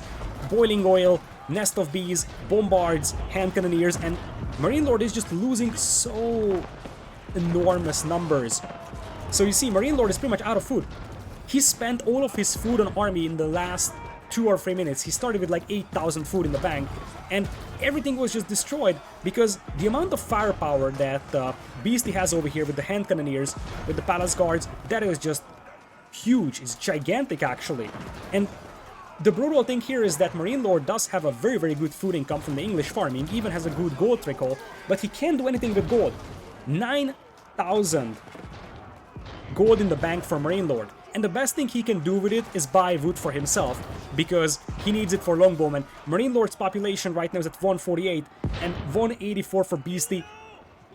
This game is the literal definition of a grind, and for a long time it felt like Beastie is out, but he's not giving up. And we can debate how much of this is the Chinese bombards, and I think they indeed contribute a lot, but keep in mind that the range is not something that Beastie had for a long time.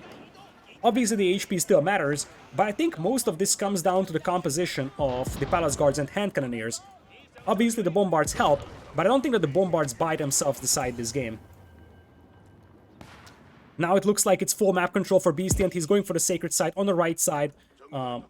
Defensive tower coming up for Mr. MarineLord here. But once Beastie gets a stone wall up here, he's just going to force MarineLord to make a move, and good luck pushing all this firepower here with multiple bombards. And we would go into game number 3. Yeah, honestly, at this point for MarineLord, he needs to just start adding hand cannoneers. Or lancers could be an idea, but he needs to start spending that gold, because accessing wood for him is much more difficult than accessing gold. Look at this. Double the gold income compared to the wood income, simply because there is just no choppable wood left.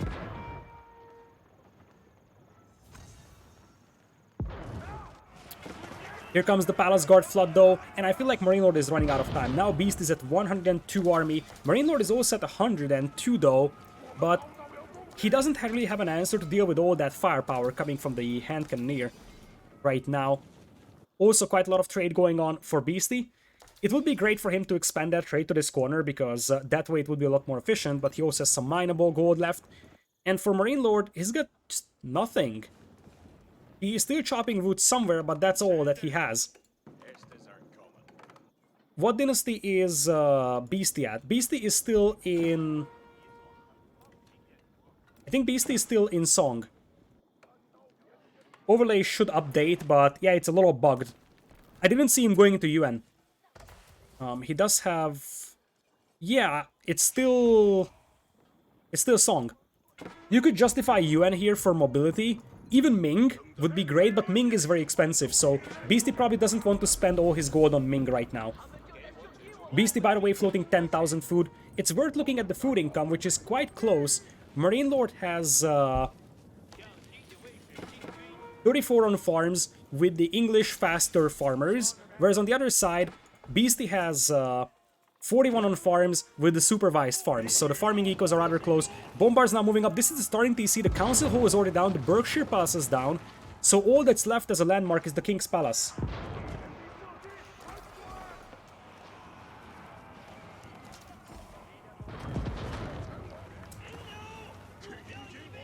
So that's actually a nice comment from chat. If it's 1.58 tiles on the Palace Guard, that is the speed, then you should be at Yuan. But nope, it's 1.38, so it is Song still.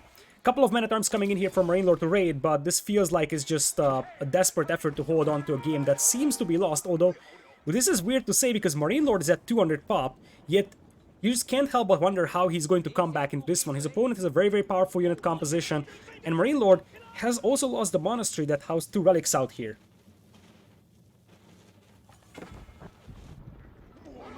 Here come the men-at-arms, Nest of Beasts setting up. I feel like this is a deciding fight for the game.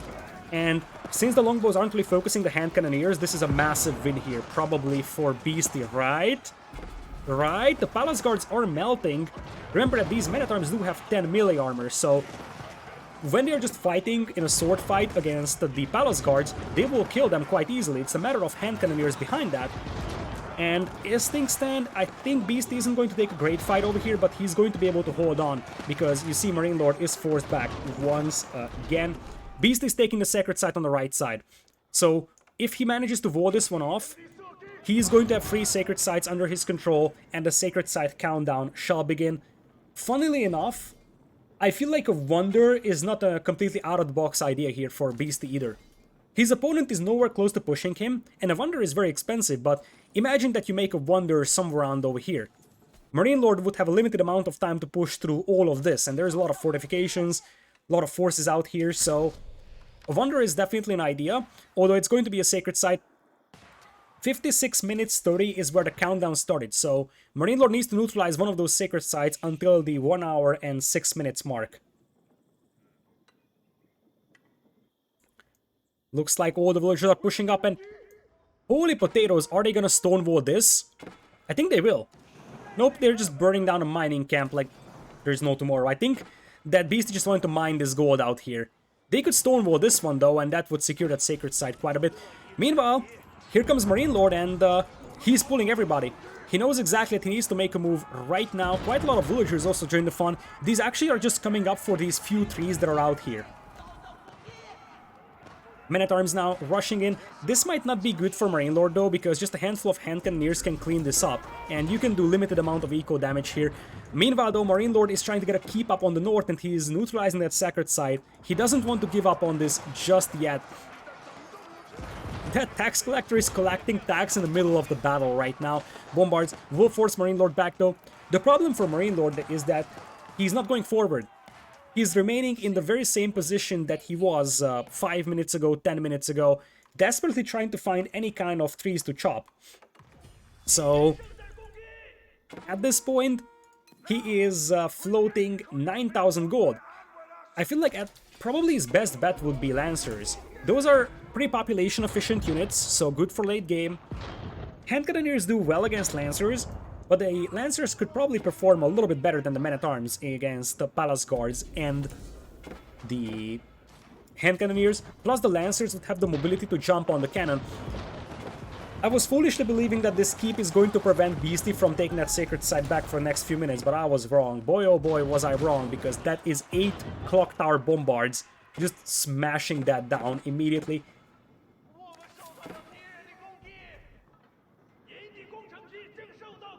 Isn't Lancers only Mongols? Every other civ gets Knights? Nope. French and English have Knights just as much as the HRE. Every civilization that historically didn't have Knights have Lancers. So Mongols, Delhi, Abbasids, Chinese all have Lancers. So only the European civilizations have Knights. Their stats are the same by default, but it's a sort of cultural / historical difference. Oh yeah, the Rus also have Knights.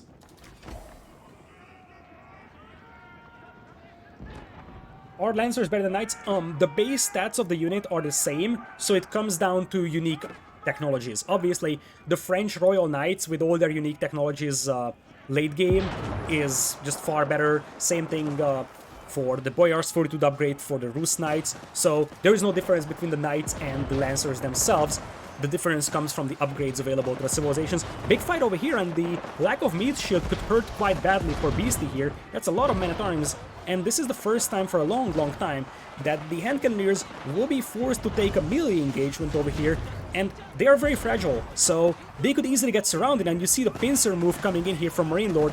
He's spamming men-at-arms like there is no tomorrow. It's just full men-at-arms gameplay, and as I said, Beastie's meat shield just disappeared, and with that, those hand cannoneers were very much exposed to all of those men-at-arms out there. Nest of Bees once again setting up though. That's still a lot of firepower to break through, as MarineLord is neutralizing the Sacred Site in the middle. Longbows joining the fun as well. I feel like if MarineLord just went for men-at-arms hand cannoneers, that would be a win.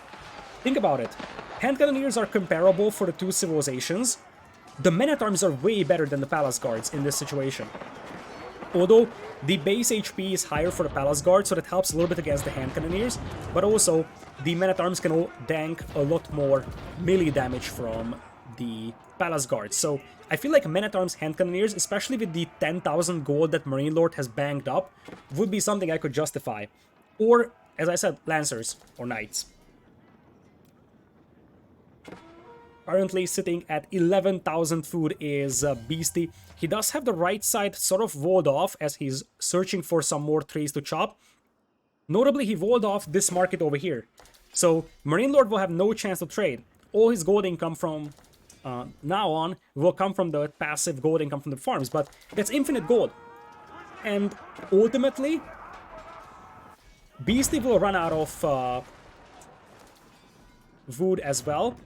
Obviously, Beastie has the trade going on, but there's a difference here. The trade costs him population. He needs to have those traders set up, whereas for MarineLord, he's getting his food income and gold income from the same source. So this is a lot more population efficient when it comes to economy.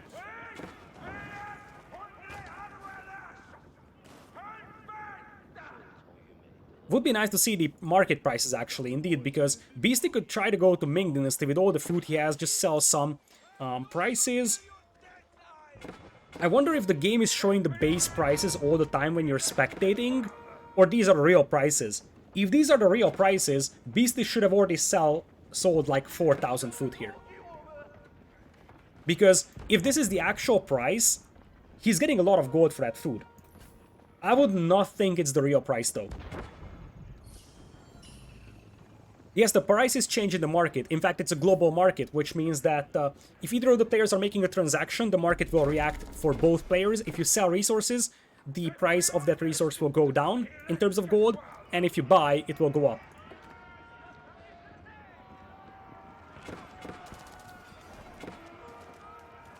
That's a huge flood of men-at-arms, and indeed, now we're getting close to the stage where Grenadiers could be something you can justify. Just think about it. Grenadiers would die to longbows, but there's barely any longbows, and that is just a whopping 91 elite men-at-arms with 10 melee armor and 10 ranged armor coming in here, just marching into the base of Beastie here, starting to rampage that food eco. Now, Beastie doesn't have to worry about his food eco right now. He's got some food banged up, we can say that, but he needs to be careful not to start losing his trade, because that could be a problem for him. Grenadiers would just help so much over here. Beastie, on the other hand, massed a pretty sizable force now. 42 Palace Guards, only 18 hand cannoneers though, so a little low on the hand cannoneer department. Meanwhile, MarineLord trying to retreat for the time being. Those poor Palace Guards will be slaughtered by the men-at-arms. I think at this point, for Beastie, just wants to leave like 5 hand cannoneers to clean this up and try to move up with the rest of his forces. We do have still 2 sacred sites for Beastie, and he also has the relics, whereas his opponent, MarineLord, now has the relics up as well, but he only has 1 sacred site.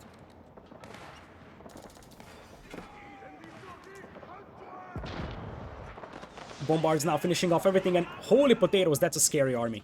That's a scary army we're talking about. That is 56 Palace Guards, but more importantly, 20 hand cannoneers behind that, and a whopping 10 clock tower bombards, make it 11 even. That is just a massive amount of firepower out here. Nest of Bees getting some nice shots in. We got some Ro32 in here though. And those bad boys are excellent when it comes to dealing with massed units. So if Beastie is not paying attention, he could get 2 or 3 volleys in his face with his palace guards, and that will just disintegrate all his infantry.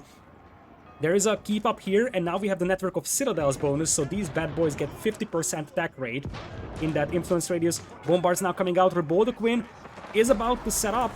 Here comes the fight. Oh, the Ro32 is just freaking out. So are the cannons of MarineLord. So much firepower over here for Beastie, holding that hill out here with all the cannons, all the hand cannoneers raining down death and destruction. And I think that Beastie is winning this fight. The hand cannoneers are untouched, the nest of bees are untouched, so are the bombards, and the gunpowder is just working out here to perfection here for Beastie. And now that keep could go down to the bombards. What a long and grindy game. MarineLord still sitting at 13,000 gold, but I feel like now the word that we need to use is momentum. Still 75 army for MarineLord, but 129 for Beastie. Look at Beastie's economy, by the way. Just for a moment. He's got traders going on for his gold income. 31 on food, no lumberjacks. He starts to realize that at this point in the game, it's trade and army, nothing else really. Because there's no point having villagers if all of them are idle, might as well replace them with army. As the bombards are setting up, remember that you gotta destroy the key landmarks. So this King's Palace, the starting town center, the Council Hall is gone, and the Berkshire Palace in the middle is gone. So all you gotta do is just push this side, destroy the King's Palace and the town center, and you win the game. Here comes a surround though from MarineLord, and he might be able to get some of those cannons with the men-at-arms. He's actually surprising his opponent from behind. Quite a lot of palace guards still to absorb the damage, and there is also some hand cannoneers joining the party. What a game this is. Men-at-arms now jumping on the cannons, but not a lot of them remain over here. Palace guards getting decimated, however, so Beastie could easily start losing his army here in the middle of the battlefield. Most of the palace guards are now down, so the longbows can start focusing down those otherwise very expensive hand cannoneers. And remember that Beastie only has 57 villagers, plus the trade, so very, very limited amount. Actually, no, 57 is his total villager count, including trade, because he's got 62 eco and 37 on food, so the rest of that is trade. So Beastie's resource income in the long run isn't going to be impressive. You see, MarineLord actually has way better food income. Gold income is better for Beastie at this point, but for his opponent, he doesn't need a lot of gold. MarineLord is floating 12,000, and he also has a passive gold income. So I feel like replenishing that army is going to be more and more difficult for Beastie. We are entering the second hour of this game already. It has been 1 hour. What a long game. This is crazy. And the brutal thing is that there are so many overlapping sets, and I was like, you know, yeah, when this set finishes, we do this, we do that, but honestly, this single game might be longer than entire sets on other parts of the bracket. But I'm fairly certain that everybody is happy that we chose this one, because this is definitely epic. Here come the bombards. That's a massive flood of men-at-arms though. Holy Zerg. I kind of feel like MarineLord, he's just being asked, how many men-at-arms do you want to use in this game? And MarineLord is like, yes. I would love to see that AoE free statistic at the end of the game, which tells you favorite unit. In Age of Empires 3 you have a statistic for that, and you would probably see something like 900 men-at-arms for MarineLord. Here comes the men-at-arm rush once again. Firepower is in here though for Beastie once again, and the men-at-arms can't hit those hand cannoneers. Bombard setting up once again behind. There is boiling oil on this keep as well, so this is gonna be a difficult hold for MarineLord to break, and you see he's slowly getting forced back. Another wave goes down, and in the end those hand cannoneers are the real power unit here for Beastie. Something that MarineLord himself could have added with all the gold that he's been floating.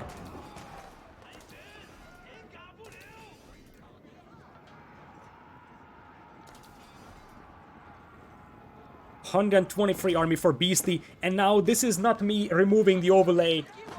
With all that army coming towards the base of MarineLord, he finally taps out. And what a crazy game.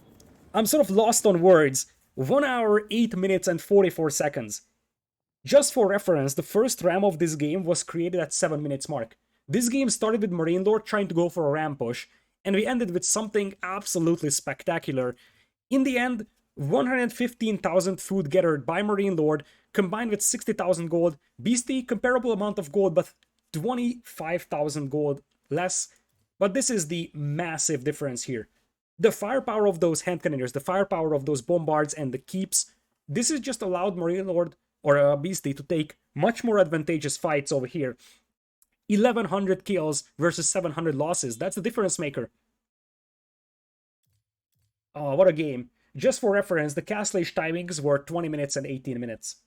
And in the end, Beastie wins a 1 hour and 8-minute long game.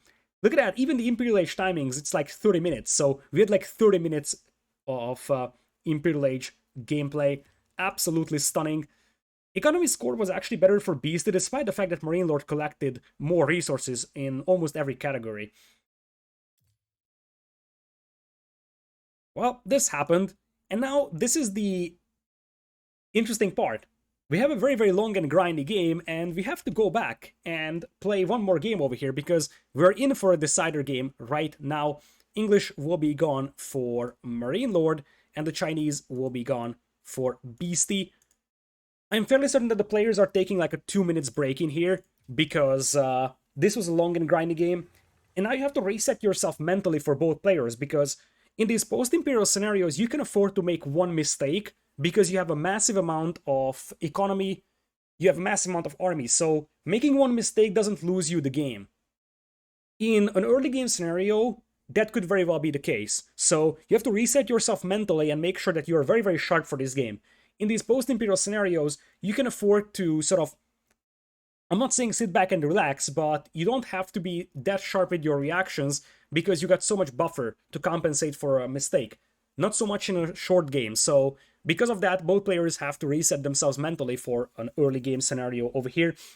The home map of MarineLord that we're going to play is Lipany, so we're going to an open map here.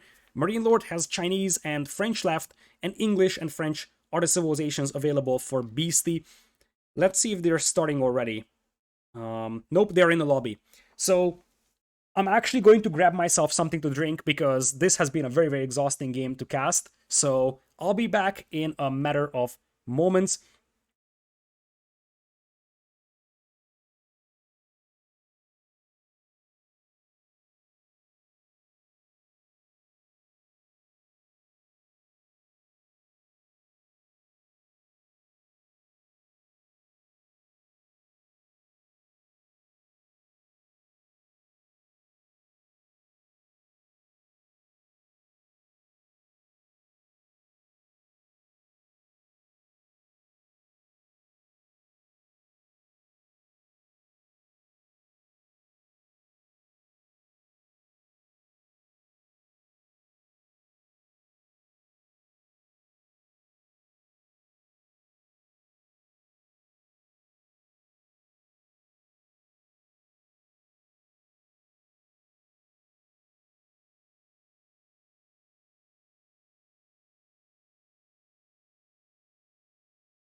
All right, welcome back, everybody. It looks like the game might be up. Hold on for a brief moment. Nope, they're still in the lobby, so both players are probably taking a break. Oh, what a long game this was. It is just super, super exhausting. The thing is that because we had such a long game, other sets are probably now finishing, which is a little disappointing from the perspective that I wanted to cast some more sets as well. So what I'm gonna do is I will cast them from recorded games. Because, as I said, we are actually having sets where the round of 16 are already going on. But don't worry, I will go back on interesting sets and cast them from recorded games. So we could be in for a 10-hour stream today. Because currently it has been 5 hours of casting for me, but I'm really feeling pumped for this one. A lot of good matchups today as they just now started the game. So game number 3 is coming up. After this, we'll decide what to go for, but so far this definitely has been the best set of the entire tournament.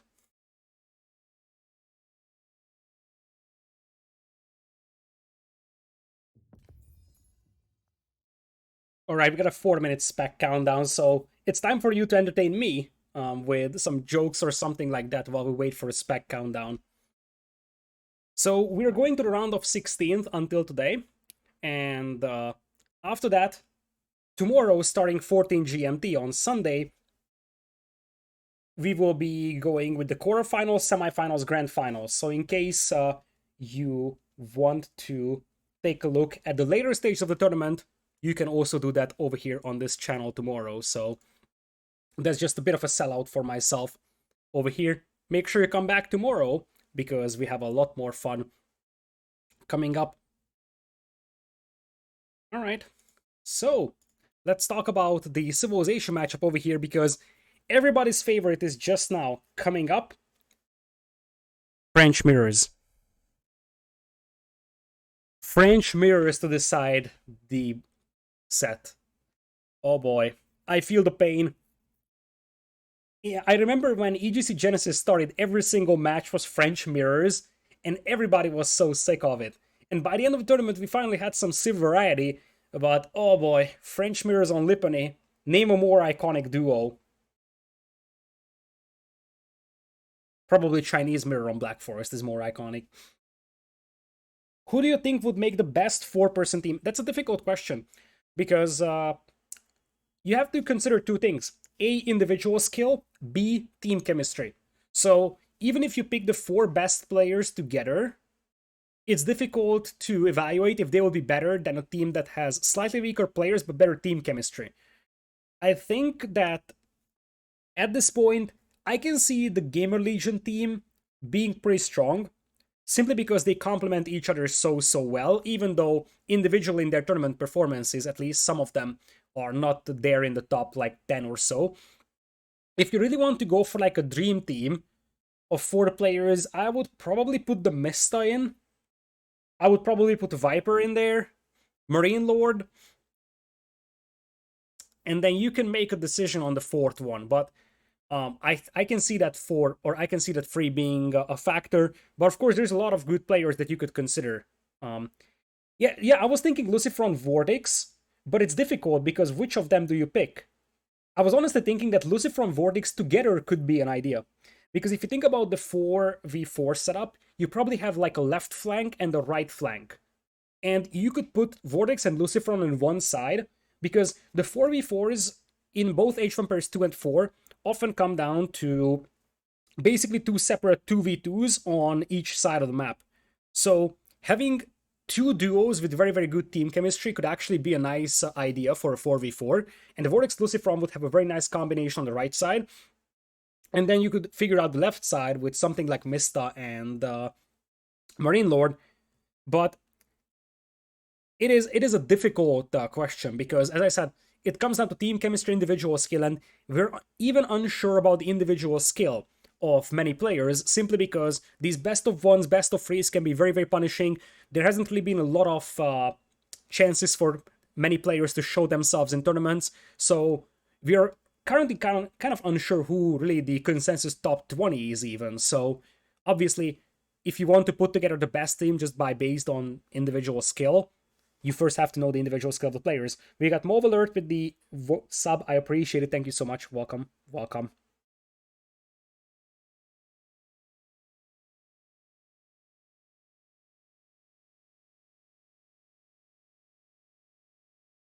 So, 20 seconds remaining. Beastie and Mr. MarineLord battling it out over here in a French mirror. So, let's talk French mirrors, because this usually comes down to whoever starts adding spearmen first.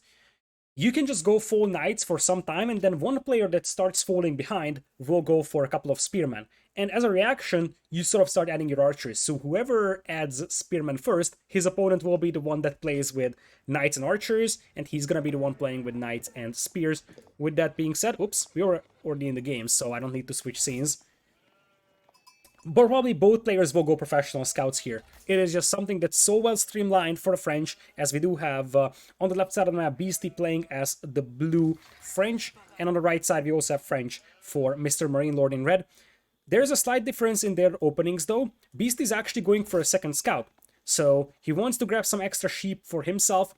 MarineLord already being chased by 4 sheep with his starting scout. MarineLord just going for full villager play over here, so no second scout. So, what is the reason of going for a second scout for Beastie? There's a couple of reasons. First of all, you can pick up slightly more sheep, and that gives you a little bit more safe food to work with in the long run. But there's alternative things as well. You can potentially harass your opponent's gold mine with it, and just delay that feudal age by 15-20 seconds or so. Even that difference could be vital in a French mirror, as you already have the mining camp coming up for MarineLord. Same thing for Beastie. Notably, Beastie's gold mine at the back is quite safe, whereas for MarineLord, his gold mine is quite exposed on the front, so I would think that Beastie's map here is quite a bit better compared to MarineLord's one.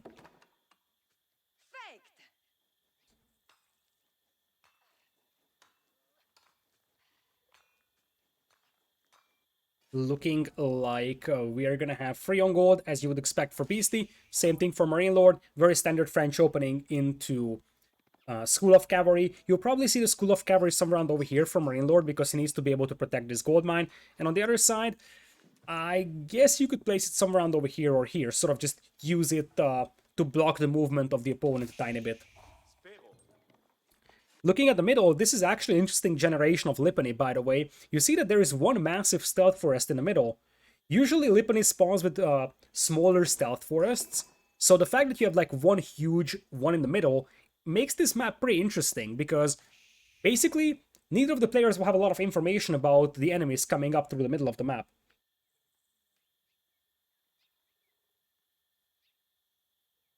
Looking at the patches of huntables real quickly, we do have one over here to the north of MarineLord's TC and one over here in this low corner that's pretty hard to access because of all those hills.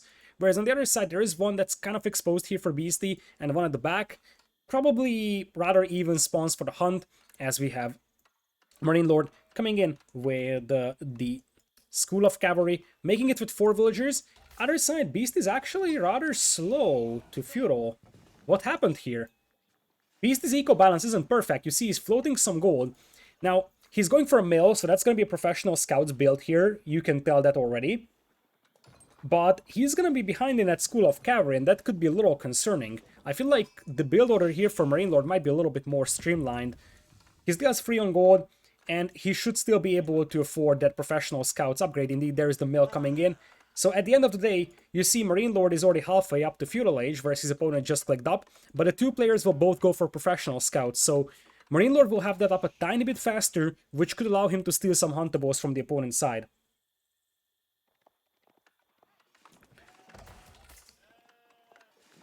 So you see the difference in that feudal age timing over here. MarineLord getting close to feudal, whereas Beastie is sort of at like 30%, both players building that landmark with 4 villagers. So there should be a pretty decent advantage for MarineLord going into feudal age.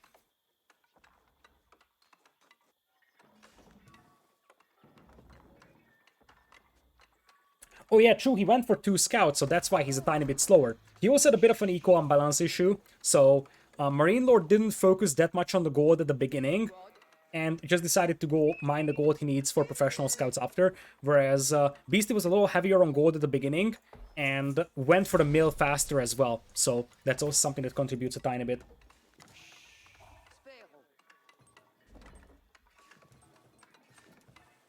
Yo, Grubby, hello there! Nice to see you around here, as we have feudal age in for Mr. MarineLord. He's opening with scouts, no surprise about that one. This is just going to be the deer ferrying meta coming in with professional scouts. Whereas on the other side, I would expect something very similar, but because the feudal age is a little slower over here for Beastie, he's probably at the risk of losing 1 or 2 deer over here to his opponent. This could be a very, very passive game in feudal age, to be honest, because at this point, everybody will just be ferrying in deer, so it's possible we're just seeing sort of deer ferrying into semi-fast castle approaches over here. Looks like we don't have any scouts coming up just yet, and it's a knight from Beastie. He is going for professional scouts, but he's going to open with a knight. because he wants to take down at least one scout, try to control the map and prevent his opponent from stealing his hunt. It can work, especially considering that you're behind in feudal age timing, but if you're not catching those scouts, then you just invested into a knight that you won't really be able to use that much. So there is some risk involved with that, because you see that MarineLord is already at 3 scouts, and he's probably popping out some more. Some knights are coming in as well for him, so he's gonna be up to 4 scouts. First knight on the way, knight coming in for Beastie as well, currently at 2 scouts and growing.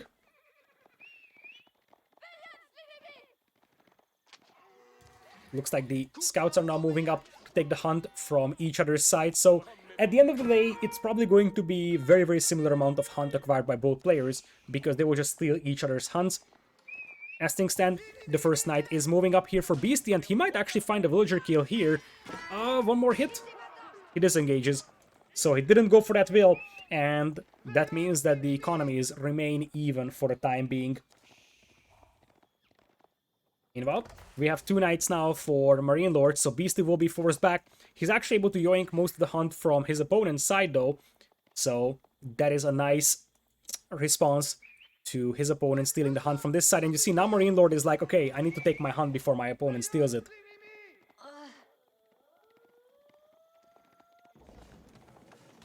Looking at Beastie, he's going for a second stable, so he's the one that's going to focus a little bit more on military for the time being. And we have a second stable coming up for MarineLord as well. So, double stable knights is the name of the game, no spearmen added just yet. And it looks like Beastie will try to bring back the hunt here, but it's going to be a little challenging with 2 knights pursuing. Oh, that's going to be one dead scout out there. That's annoying for Beastie. He's in danger of losing a second scout as well over here. Turns back, tries to get some hits on, but looks like the 2 scouts will get away. Rest of the scouts here from MarineLord will swoop in and take this hunt. The winner of this game moves on to the next round, and the loser is out of the tournament at the round of 32 level. So both of these players could have been candidates for top 16, top 8 even, but only one of them will move into the next round. The other one is gonna be out.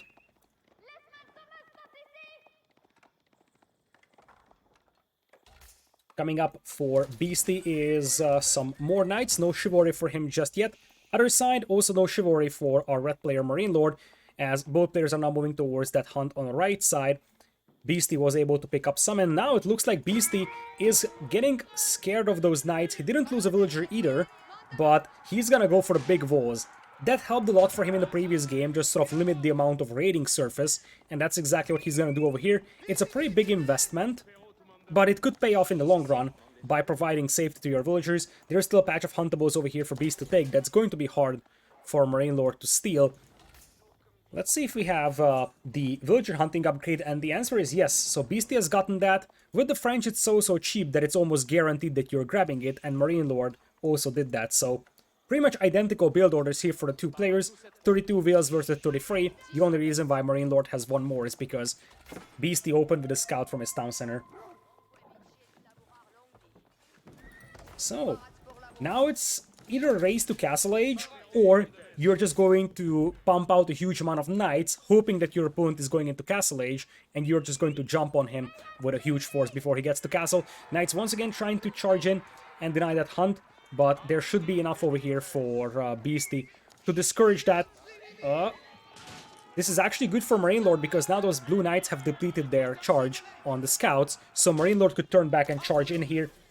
And it looks like MarineLord is not doing that right now. This is some of the things that we have seen in early Knights meta back in EGC Genesis, that you're using your scouts to absorb the charge of the opponent, and then you turn back and charge yourself, because that way you are going to get some sort of HP advantage over the opponent. Woes are finished here for Beastie just in time. You see, MarineLord tried to drag the forces of Beastie to the right side, and then swoop him from the left to hit that gold mine, but it wasn't really a possibility, simply because the knights bumped into that wall out here. Currently looking into a 14 military for Beastie. MarineLord is at 17, so slightly better numbers for him. Might actually try to intercept a couple of scouts that are moving out for whatever is left of that hunt on the right side.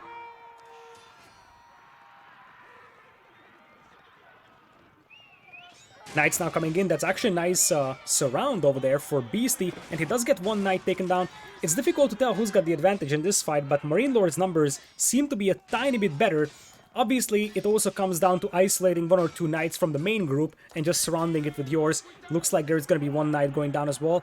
I count about 3 dead bodies from Beastie and only 2 for MarineLord, so I'm tempted to say that MarineLord had a slightly better fight over here. 2 stables still going for Beastie, one of them being the School of Cavalry. Chivalry is now in for MarineLord though, so his knights will start healing. Chivalry is already in for Beastie as well, coming from his stable, so both knights should heal up very soon. Looks like a defensive tower is coming up for MarineLord, so he's a little scared of counterattacks, currently playing with double stables, the completely identical build order for 2 players. The problem for Beastie is that his knight numbers aren't that great. You see that he's got 9 knights back at home, MarineLord has 9 over here, and 1 more coming from the south, some reinforcements on the way, so knight numbers are slightly better for MarineLord right now.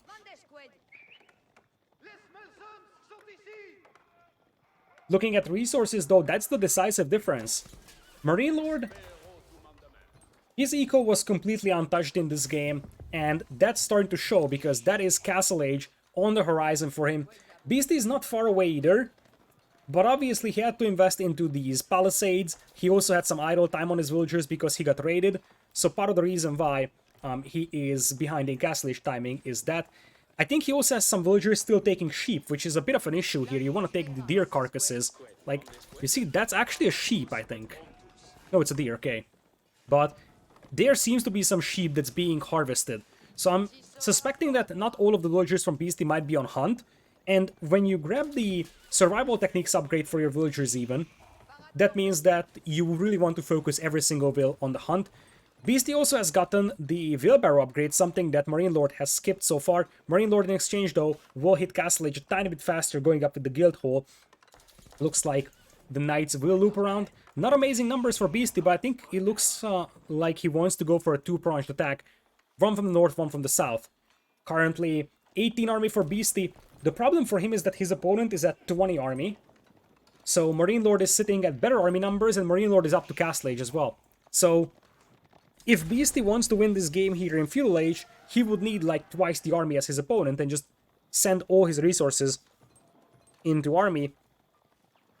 Looks like we're gonna have that 2-pronged attack coming in. You see knights will be pulled on the gold mine, and simultaneously the knights will swoop in from the other side. But Beastie decides to retreat upon seeing the opponent's knights, and now he's in trouble because Veteran Royal Knight is coming in for MarineLord. Beastie is not far away from Castle Age himself, but I just feel like every single moment in this game he's a tiny bit behind, and in a mirror setup, being just 1 step behind can be the difference maker between win and loss. You see, he's gonna have to rush up that landmark just now, and he's already behind in knight numbers. The quality of those knights are also better for MarineLord. Luckily for Beastie, he's well-walled, so he can sort of tank some damage over here without really fighting or losing economy, and just buy himself some time. Beastie also has a blacksmith up here with the melee defense and attack upgrades. That's something that MarineLord also skipped, so that's part of the reason as well why MarineLord got up to Castle Age a little faster up here. Now all villagers garrisoned inside the town center, but you see, that's a lot of idle time on Beastie's economy, and that's gonna have its effect. MarineLord's economy is completely untouched. Once we get to Castle Age, though, that blacksmith will allow those knights to have some extra attack, because they get the attack upgrades for free. Knights are moving in. MarineLord's timing here is perfect. He knows exactly that he needs to fight before his opponent gets his Castle Age upgrades in, and that's exactly what we're seeing. Veteran Royal Knights versus Standard Royal Knights. MarineLord detaches a couple of knights to hit that gold mine. Villagers garrison into the tower, but there is gonna be some casualties, and in a French mirror, which is extremely punishing, that might be enough to win this game for MarineLord. Because the French mirror is very, very punishing. It's all about the knight numbers, and you just lose 1 villager, your economy is going to be slightly weaker. That translates to a military deficit, and your opponent will just get even more map control, even more villager kills. It's very, very easy to snowball a French mirror out of controls, and losing those villagers over there for Beastie hurts quite badly. He's also off from gold, so he can't even make more knights. This is looking very, very grim, and I really love this timing from MarineLord. He knew exactly that he needs to fight right now. Now here comes a charge from those knights, but many of them are heavily battered. MarineLord, He's trying to break out here. He's playing this one safely, doesn't want to risk losing his entire army, but you already have some Royal Knights coming in on this side. And currently we are looking at 12 army for Beastie, 21 for MarineLord. Villager count is actually way better for Beastie, by the way. It's 49 versus 44. But MarineLord obviously has a completely untouched economy, and that's something that helps. Beastie has a scout here seeing these gold miners, so if his base would be secure, he would be able to launch a counterattack, but that's not the case over here. And at this point, the problem for him is that he's just getting raided to death. That's another 2 villagers down, slowly spiraling out of control. 45 versus 48 is the villager count still, so technically, Beastie still has the economy advantage, which is pretty impressive given the fact that he lost so much. But the army numbers are getting better and better for MarineLord, and in a mirror like this one, the army numbers probably is the only thing that matters.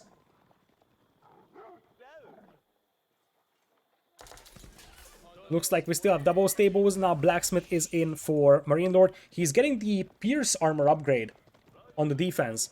So he wants to run close to those towers, close to that town center, and start killing villagers nearby. Beastie managed to relocate his gold miners, and he now has a quite unsafe gold mine over here.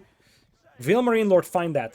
MarineLord saw that this gold mine is nearly depleted, so he should know that his opponent is gonna try mining gold elsewhere because he needs to mine gold. The other gold mine is also an option, and he's moving in over here. The knights instead hit the berries. That is going to be 1 or 2 dead villagers, but all the forces from Beastie moving to the right side to counter that. The wall on the left side is being broken through, and they break through it. Villagers try their best to repair, but that's going to be insufficient. And that is another couple of villagers going down over here. MarineLord just slowly edging out these fights, and he's getting closer and closer to moving on.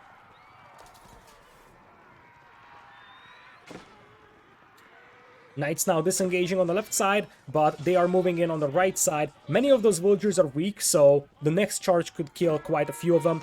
And you see, MarineLord is starting to see that his opponent is mixing in horsemen, which is a very, very bad sign in a Knight's Mirror with French. Currently looking at 51 eco for MarineLord, 45 for Beastie. And Beastie's eco is just getting raided left and right. MarineLord actually is pretty unlucky that he doesn't see that gold mine. He knows about the gold mine, like the existence of it. The spectator overlay is just bugged, but if he has this part of the map scouted, he knows about that gold mine. It's just not showing up on the spec overlay. But nonetheless, he didn't send any units there to check out what's going on over there. If he sends just one knight or he just has one scout in this group, he can find those gold miners, and that's GG. Oh, he might be finding it right now. Yeah, he finds it. This might be game here. There's a counterattack coming in here for Beastie, but that's going to be so many dead villagers that I can't even count it. Yeah, you see, Beastie, by the time he reacts, it's like 6, 7, 8, 9. That's it. Now, you could be asking how he knows this. He doesn't know, but he suspects. Because, remember, this gold mine is not being mined. He saw that. He had his knights here. My opponent is not mining gold over there. Where could my opponent go to get gold elsewhere? Even if you don't know that your opponent is mining gold over there, you check it out with 1 or 2 knights, simply because if your opponent wants to go for an additional gold mine somewhere else, it has to be there. So that's one of those map awareness things that every once in a while you have to check out these vital key resources, see if your opponent is out there. Same for berries. You see, MarineLord has a scout here. He's having a scout here to make sure that his opponent will be seen if he moves out. Every once in a while you want to check out those berries. If Beastie was playing, he would be checking out these berries sometimes, because those are places where you could potentially find villager kills. Currently looking at rather even knight numbers, but the villager count is now heavily in the favor of MarineLord. Oh my goodness, I haven't even seen that. 29 villagers for Beastie. As much as I would like to hype things up here, that's game over. That's actually game over. That is double the villagers for MarineLord. In a French mirror, that is not something that you can come back from. If that was a different civilization matchup, maybe there is like a 1% chance. But both players are literally spamming knights right now, and MarineLord has doubled the economy. So what are we even talking about right now, right? Did game 2 go for like 3 hours? Sort of. It was about 1 hour and 10 minutes or so. It was a very, very long game. And the closest game of the entire set. Game number 1 was heavily in the favor of MarineLord. This one is also heavily in his favor. Game number 2 was absolute bonkers, though. Definitely worth rewatching. Looks like MarineLord is just going for full Knights. He's not messing around. That is going to be stable number 5 coming in for him. Knights are not coming for a counterattack. If there's any way for Beasty back into this game, that's raiding. He pretty much needs to nullify that villager discrepancy. So he needs to kill approximately 25 villagers. Or at least like 15, 20, so that the villager gap is smaller.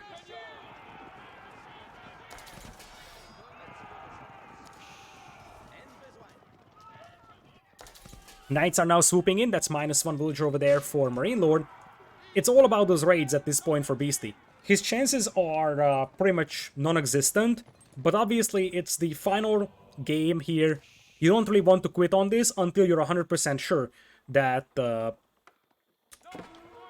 you are out. You just don't want to call an early GG here, although I don't think that it would be an early GG going for a resign. 35 villagers at 20 minutes is just not where you want to be.